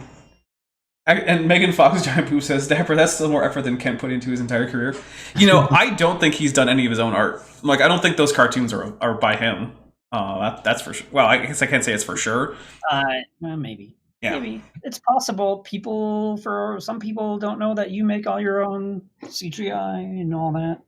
Well, technically, I don't make all of my own. I do have a few assets that I've purchased over the years. Like, But a vast majority of... Yeah, like, most of the rocks I use are pre-purchased. That bowl of orange that's on my set sometimes, that's pre-purchased. If you look at the Creationist coffee set, where there were wine bottles and a blender and everything, almost all of that was pre-purchased. The only thing I definitely made myself was the counter and the wall. Oh, there's Mothra. So, virtually everything is made by me. Like, if you look at my set, like you have on your blanket, I made all that stuff. I mean, I downloaded the picture of Mothra, Godzilla, and whatever, but... That's a cool blanket. It is a cool blanket. I wonder if it's where available. Where can I find something like that? Well, if you look at down in the description, there's a link to my Teespring store. I have to scroll all the way... Oh, that's so easy. Yeah. Anyone could do it. That's easy. Okay, enough shilling. And that's what's going on. That's how it ties together. This is Scientific American, which is a major science journal. I want you to look what this author said. The observable universe could have evolved. Remember, 6 means... Oh, by the way, Atheist Junior says, if you want me to make another thumbnail, let me know. I mean, I'm always opening to featuring art made by fans of the channel. So, if you make any... I will say, if it's a movie that I haven't done, or the resolution is too low, I'll probably not use it for a thumbnail. But as long as it's like 1280 by 720 or 1920 by 1080, and it's a movie that I haven't done, and I think the pun works, I mean, probably just use it for the next one that I haven't named yet. Meanings to that word, okay? From an infinitesimal region, which means a dot. Kind of, yeah. It's then tempting to go one step further and speculate that the entire universe evolved from literally nothing. They put this in a science book and call it science? I mean... I'd call it a fairy tale. Scientific American isn't a book. It's a popular science magazine. It's not even a science journal. They don't publish peer-reviewed papers. They don't have a peer-review process. And also... It is tempting to speculate. Isn't someone saying that this is what the science says? This is someone saying, this would be an interesting area to investigate, but I can't say for certain what would happen if we did. Which is what you do. It's what you want a scientist to do. Scientists should have an inquisitive mind, right? Scientists should always be saying... Kent does not have an inquisitive mind. No. Apparently Kent seems to think... knows everything that he needs to know. Well, so... One of the ways I see it is, like, for Kent... His idea of how you know things, right, is look at the Bible, see what it says. The first conclusion you come to is the one you should just go with, apparently. Unless it disagrees with his conclusion. Well, I mean, I'm talking like what he does. Because what he finds in the Bible is always his conclusion, so. Sure. I know he has changed his mind on the KJV only thing, and he's become a little bit harder stance on KJV recently. I know he's also went from... He went from pre-tribulation rapture to post-tribulation rapture, something like that. I can't keep track of all the rapture stuff because it's so weird. Well, let me tell you, we've been in the tribulation for how long now? And I haven't seen anyone get raptured, so... At least all of 2020, and it's been a decade, so... Yeah. Yeah, 2020 was the worst decade. Not the 2020s, mind you. Just 2020. Just 2020. Yeah. And put it in the garbage. It doesn't explain anything. Science is what we know, what we can observe, what we can test. It wasn't attempting to explain anything, Kent. If I told you, it might be speculating to imagine what would happen if I replaced the Granny Smith apples with Macintosh apples in this recipe. That's not trying to tell you anything about baking. It's just telling you what I think might be an interesting idea. You can't know or observe or test that. Test what? Test what? That it would be intriguing if the universe came from nothing? What is there to test? It would be intriguing or you wouldn't find it intriguing. This is literally a man reporting on his own inner thoughts. All that you need to believe that those are his inner thoughts are his say-so. Wild speculation. He's guessing, folks. He doesn't know a thing. According to the Big Bang Theory, there's several different aspects to this. One of the Big Bang Theory says that a bunch of nothings all over exploded and produced all the galaxies. So it happened all simultaneous. Oh, that explains it real good.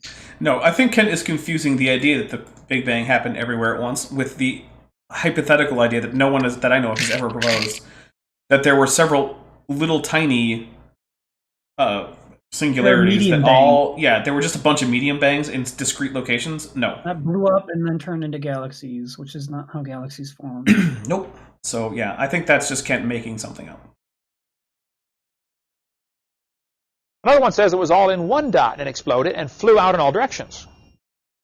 Another one, called the Nebular hypothesis, says this cloud of dust all got together. Okay, drink. Of course, obviously the question is, where did all this dust come from, right? From the Big Bang in the universe got together in a little bitty tiny dot, and it kept getting drawn in tighter and tighter, and of course it began to spin. Sorry, but now, the idea that the universe was spinning, which is what the textbooks teach, it's spun fast. This is important. Because if you...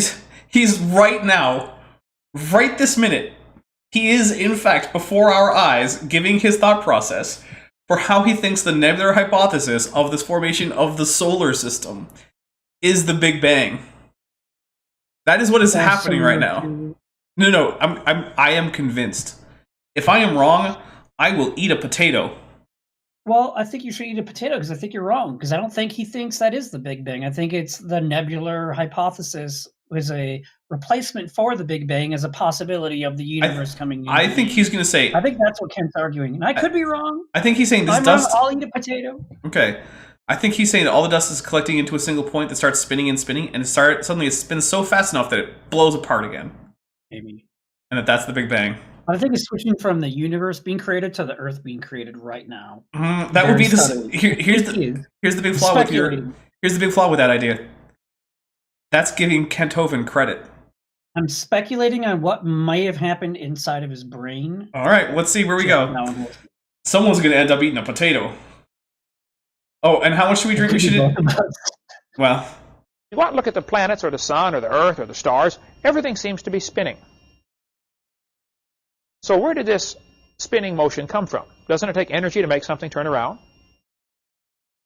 They either have to have each planet and star and sun and moon there's inertia if it's already start spinning on its own somehow, which is quite a stretch. Why is everything spinning?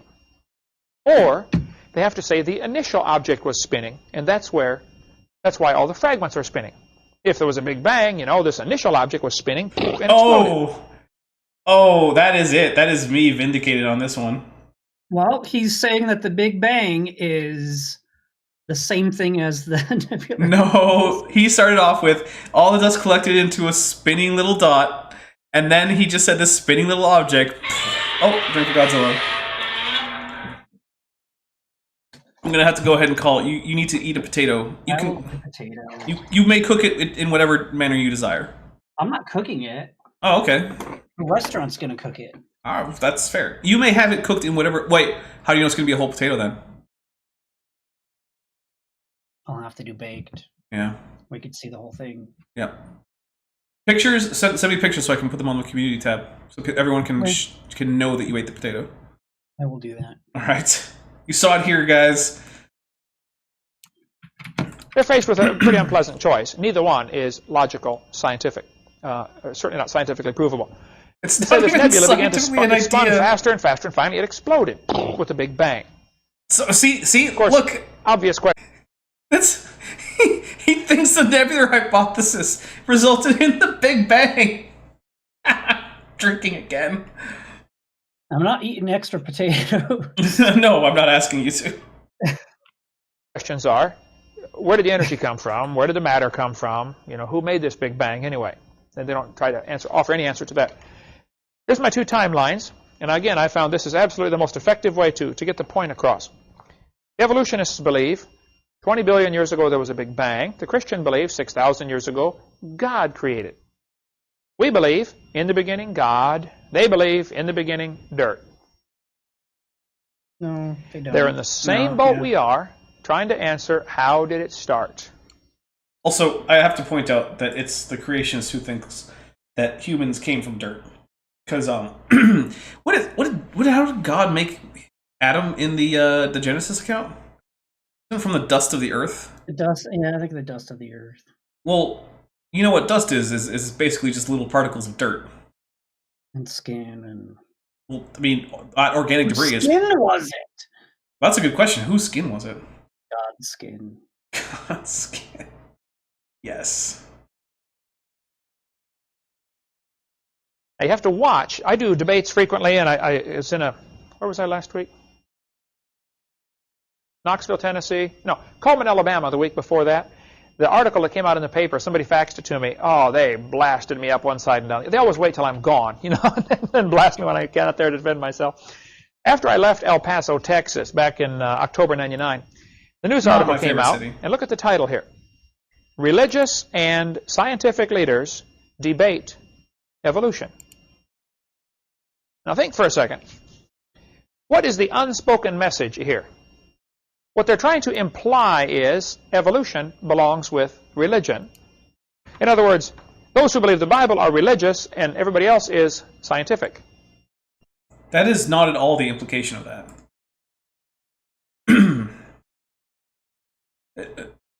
This is like if I said men and women discuss differences between Canadian gridiron football and American gridiron football. It is not implying that women are on one side of the debate and men are on the other. Like, that is not how the English language works, like, at all. It is for Kent, but Kent doesn't understand English either. Well, I mean, okay, yeah. He's pretty good at English, and I think he's intentionally misunderstanding it. Because the thing is, I can't tell from that article title, or that headline, if all of the religious people are going to be on the same side or on different sides. And in fact, I would suspect strongly that the religious leaders would be on different sides. They wouldn't all be on the same side. But whatever. Apparently, Kent thinks it's appropriate to just blatantly lie to his audience. He's been doing that for a long time. He doesn't always show them that he's lying right on screen.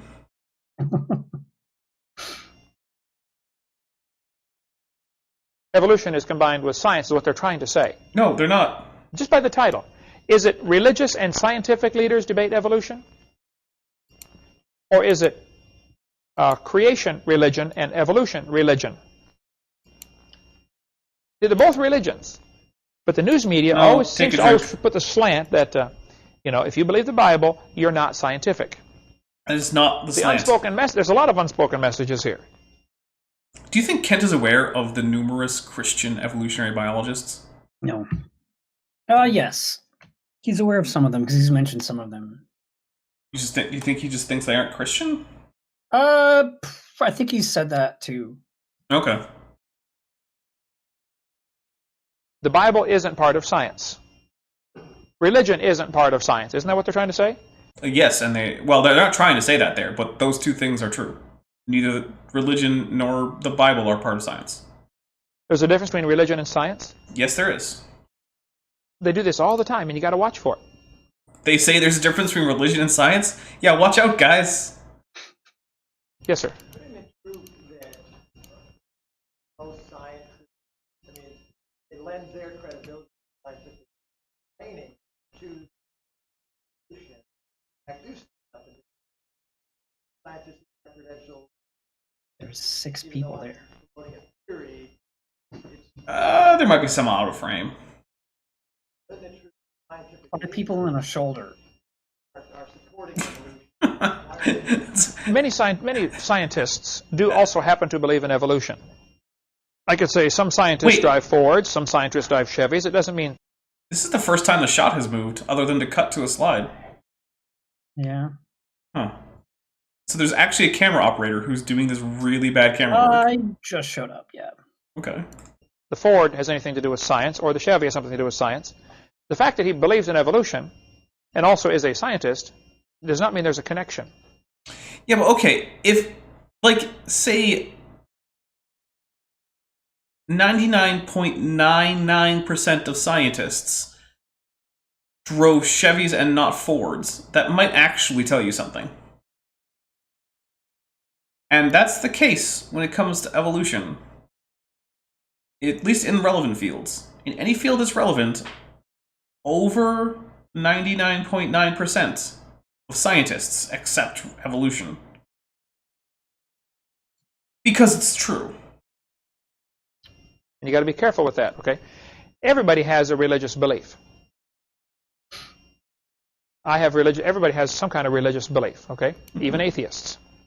Megan Fox's giant boob says, "Go easy on the cameraman at Dapper Dino. He's only a volunteer." You know what? No. He's volunteering at a terrible place, and I demand better cinematography from my creationist videos. They're not even using the 2/3 rule. I don't care about the 2/3 rule. I care deeply about the 2/3 rule. I don't care about the 2/3 rule in the context of a Kent Hovind video from 1998 or whenever he did this. I think this was closer to 2004, but I don't know. Really? Then I care, because come on, by 2004, Kent. Well, you gotta remember, Kent is always at least a decade behind, and usually he's 3 to 4 decades behind. Fair. Yeah. So the fact that a scientist happens to believe in evolution doesn't mean what he believes in is scientific. He's just mixing his religion with his science. Also, you have to watch who gets to decide who is a scientist. The word science means knowledge. So a person who is in the pursuit or study of knowledge is a scientist. If you're actively doing research with the intent on publishing, or you have already published it, and then you're a scientist. That's how you get to be a scientist. That's it. That's all it takes. Kent is not one. Also, if you look at what happened in the Soviet Union, 10 years ago, if a teacher stood up in class and said, "Kids, I don't believe in communism." Oh, wait.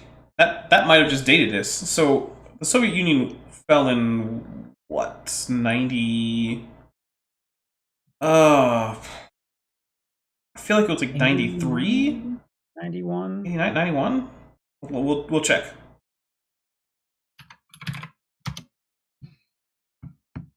$1991. 1991. December 26. Which means that this video was probably done sometime around 2001. The Soviet Union, right? We're talking about? Yeah. USSR collapsing? Yep. Yes. So that puts this video sometime around 2001, I would say. I would say anywhere from 2000 to 2002. Capitalism is a much better system. What would happen to that teacher? Gulag, right? Siberia, huh? You like snow, huh? Yeah, we can fix that, right? Hey, that was accurate. That If they is what survive. would happen. Then the teachers get up in school and say, all teachers believe in evolution. Yeah, and then Or all Megan Fox's Giant Boobs points out that he mentioned Columbine, which was in 1998. That's true. Man, look, it's like we're detectives. Teachers believe in communism or whatever. That's why I said like. They try to use this. That's See, true. anybody who wants to use majority opinion as an argument, as some kind of evidence, red flags ought to go up all over the place. Hold on just a minute. Majority opinion doesn't mean a thing. Kind of Go does, to though. headhunting society. The majority believes it's okay to cut somebody's head off and eat them. Well, it doesn't mean it's right. Well, they also don't just think that that's true about everyone and anyone you meet. Right? Like, there are cannibalistic people who take HUDs, right? But that is done in the context of actual, like, wars, where the conflict with another neighboring group has escalated to the point that they are not able or willing to actually have a peaceful resolution, which is not anyone's default. So, yeah, this is sort of like saying, oh, hey, the majority of Americans believe that it's okay to just go to Afghanistan and shoot up the place. Apparently, that's true. Are you going to object to that, Kent? Because I've never heard you object to a war. So, yeah. And also, like I've said, you can overcome the presumption that the majority has some reasonable grasp on reality with sufficient evidence. But you have to actually have that evidence. Kent doesn't. Kent does have evidence. It's called the Bible. Ever heard of it? That's a good point. I forgot. The Bible is apparently evidence in science. And so what they do, they try to silence the opposition. Although, to be fair, you can do scholarly work on the Bible, in which case, since you're talking about the text per se, then it is evidence. So I guess there's that. And rather than using logic, they use intimidation. And if a scientist does not go along with what everybody else believes, he's likely to lose his job. A couple days ago, Dan and I sat in the living room of Robert Gentry in Knoxville, Tennessee, who worked at... Isn't Alan Fiducia still employed? I don't know. Let's check on that, because Kent said if you go against the majority, you're going to lose your job. Alan Fiducia is in a tiny minority of paleoornithologists who don't accept that birds are dinosaurs.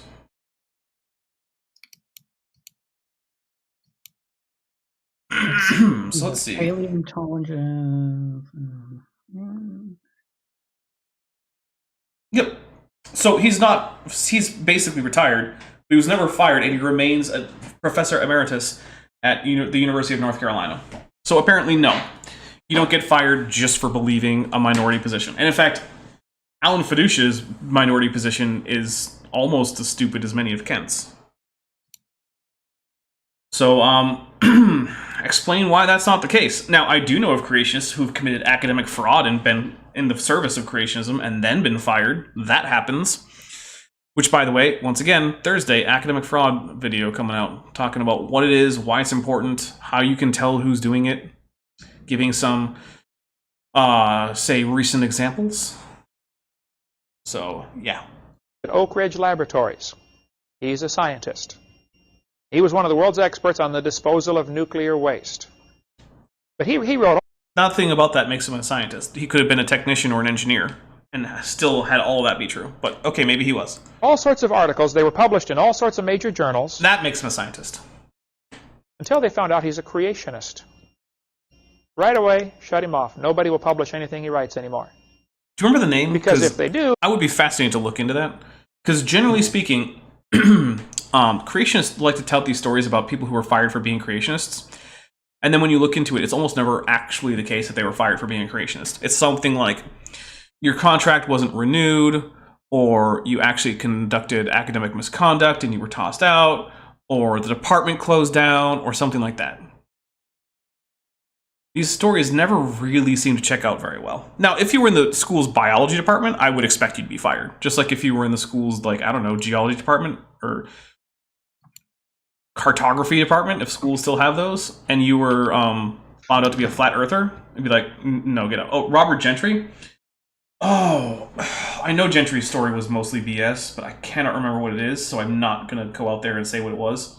But, if anyone does the polonium halo guy, yeah, that polonium halo stuff was stupid. If I remember correctly, he did actually commit some academic misconduct in regards to that claim, where after his claim was more or less disproven, he continued to basically not retract, which is what you're supposed to do when your ideas are proven to be wildly wrong. But I don't remember the details, so if anyone wants to get that to me, let me know. Polonium halos, man. Then they're giving credibility to a creationist. And they want to be able to stand up and say, you creationists never publish in scientific journals. Well, yeah, we try, but you won't take our stuff. That's not the case, though, because creationists still can and do publish in academic journals. They do regularly. It's just that they never get published when they write their creationist stuff, because if you want to actually be able to pass peer review, you have to not be obviously wrong, which means you have to not be a YEC. I mean, I'm sorry, but everything that YEC say in support of their position is inaccurate at best and absolute lunacy in many cases. So that's like somebody standing up in the Soviet Union saying, well, hey, capitalists, there aren't any capitalist teachers. Obviously, it can't be good. And it doesn't take a freshman law student to figure that out. That's not good logic. But the technique that the media uses all the time is to try to divide religion from science. Yeah, they're not the same thing. We'll get into more when we get into seminar part 4 of how Charles Lyell did that in his book, Principles of Geology. All right, well, I think that is roughly where we're going to stop for now. So, we'll start getting to some channel news, and I will give my thank yous, and then we will have the end credit videos, and I will be out of here. So, as I said at the beginning of the stream, although you might not have been here, first hit like. I see that, you know, like 11 of you haven't hit like. So, or about 11, I don't know. So, let's see. Thursday, so day after tomorrow, I am releasing a video about academic fraud, what it is, how to recognize it, and all that. Why it's important that you have academic integrity if you're going to engage in a discussion about academic issues. Which is not the same as being right. You don't have to be right. You have to have integrity. And that means, well, I don't want to get too far into it, but there is an important distinction. You're allowed to be wrong when it comes to academic fields in science. It's perfectly fine. You just have to have the integrity. Then, Saturday, I'm going to be uploading a mirror of a live stream that I did.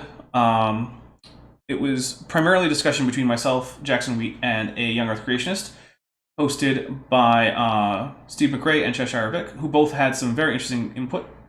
And basically, he was there to ask us questions about young earth creationism and mainstream science, and what the mainstream science explanation is for some of the supposed problems that creationist literature often says that evolution and geology have.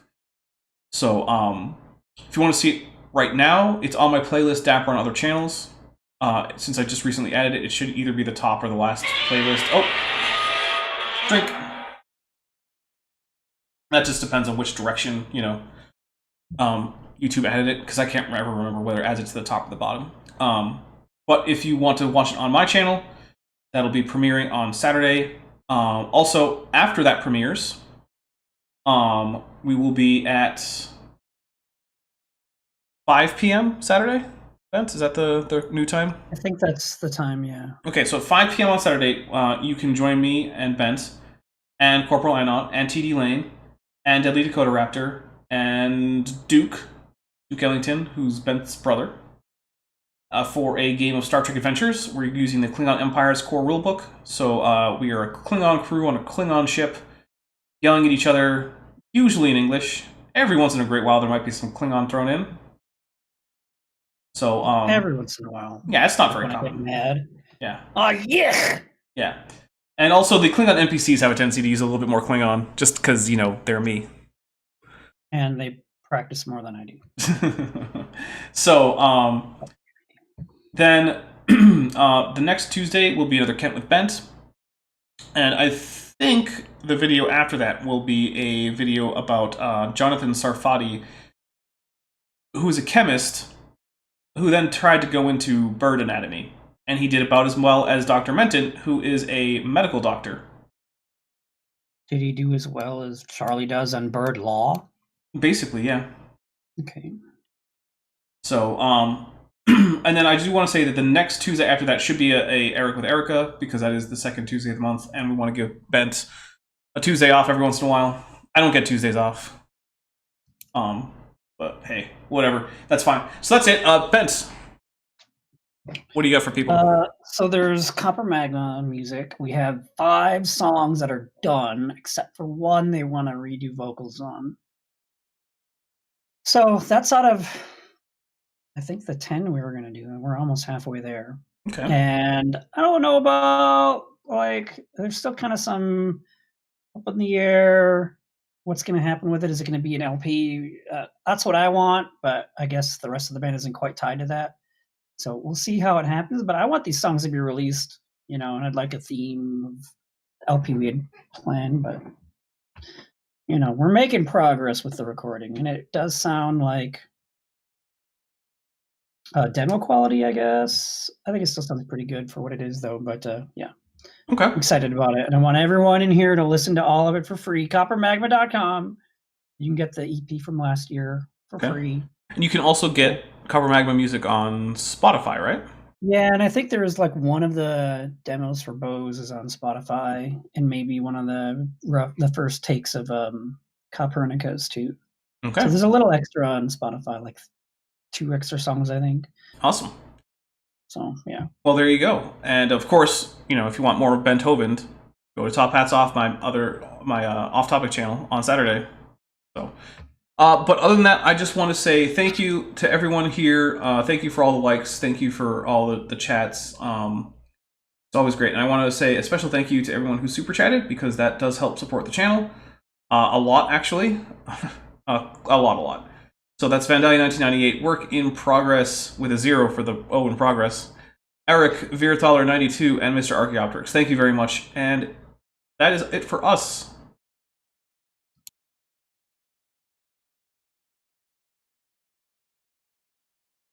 Thanks for watching, but before you go, I'd like to take a second to thank my patrons and channel members, especially those pledging $20 or above: Bent Hovind, Ian Chen, Sphincter of Doom, Chris Love, Henry Hutanen, and Bob Knob. Their support helps make this channel possible, because as you may know, YouTube is a very volatile platform, and they give this channel much needed additional stability. If you'd like to join the team, a link to my Patreon page can be found in the description, and you can join with the button right below this video on YouTube. Both groups of people get access to my special patron and member-only Discord channel, links to new videos before I release them to the public, as well as a pretty direct line to me. They also often are asked to do things like vote on new video topics. If a monthly subscription isn't something that you'd like to do, but you'd still like to help out the channel, I also have a Teespring store that has Dapper Dino merch, including mugs, blankets, pillowcases, shirts, all sorts of things. And if none of those things are for you, then please just remember to like this video, subscribe if you haven't already, and share the video. All of those things really do help the channel.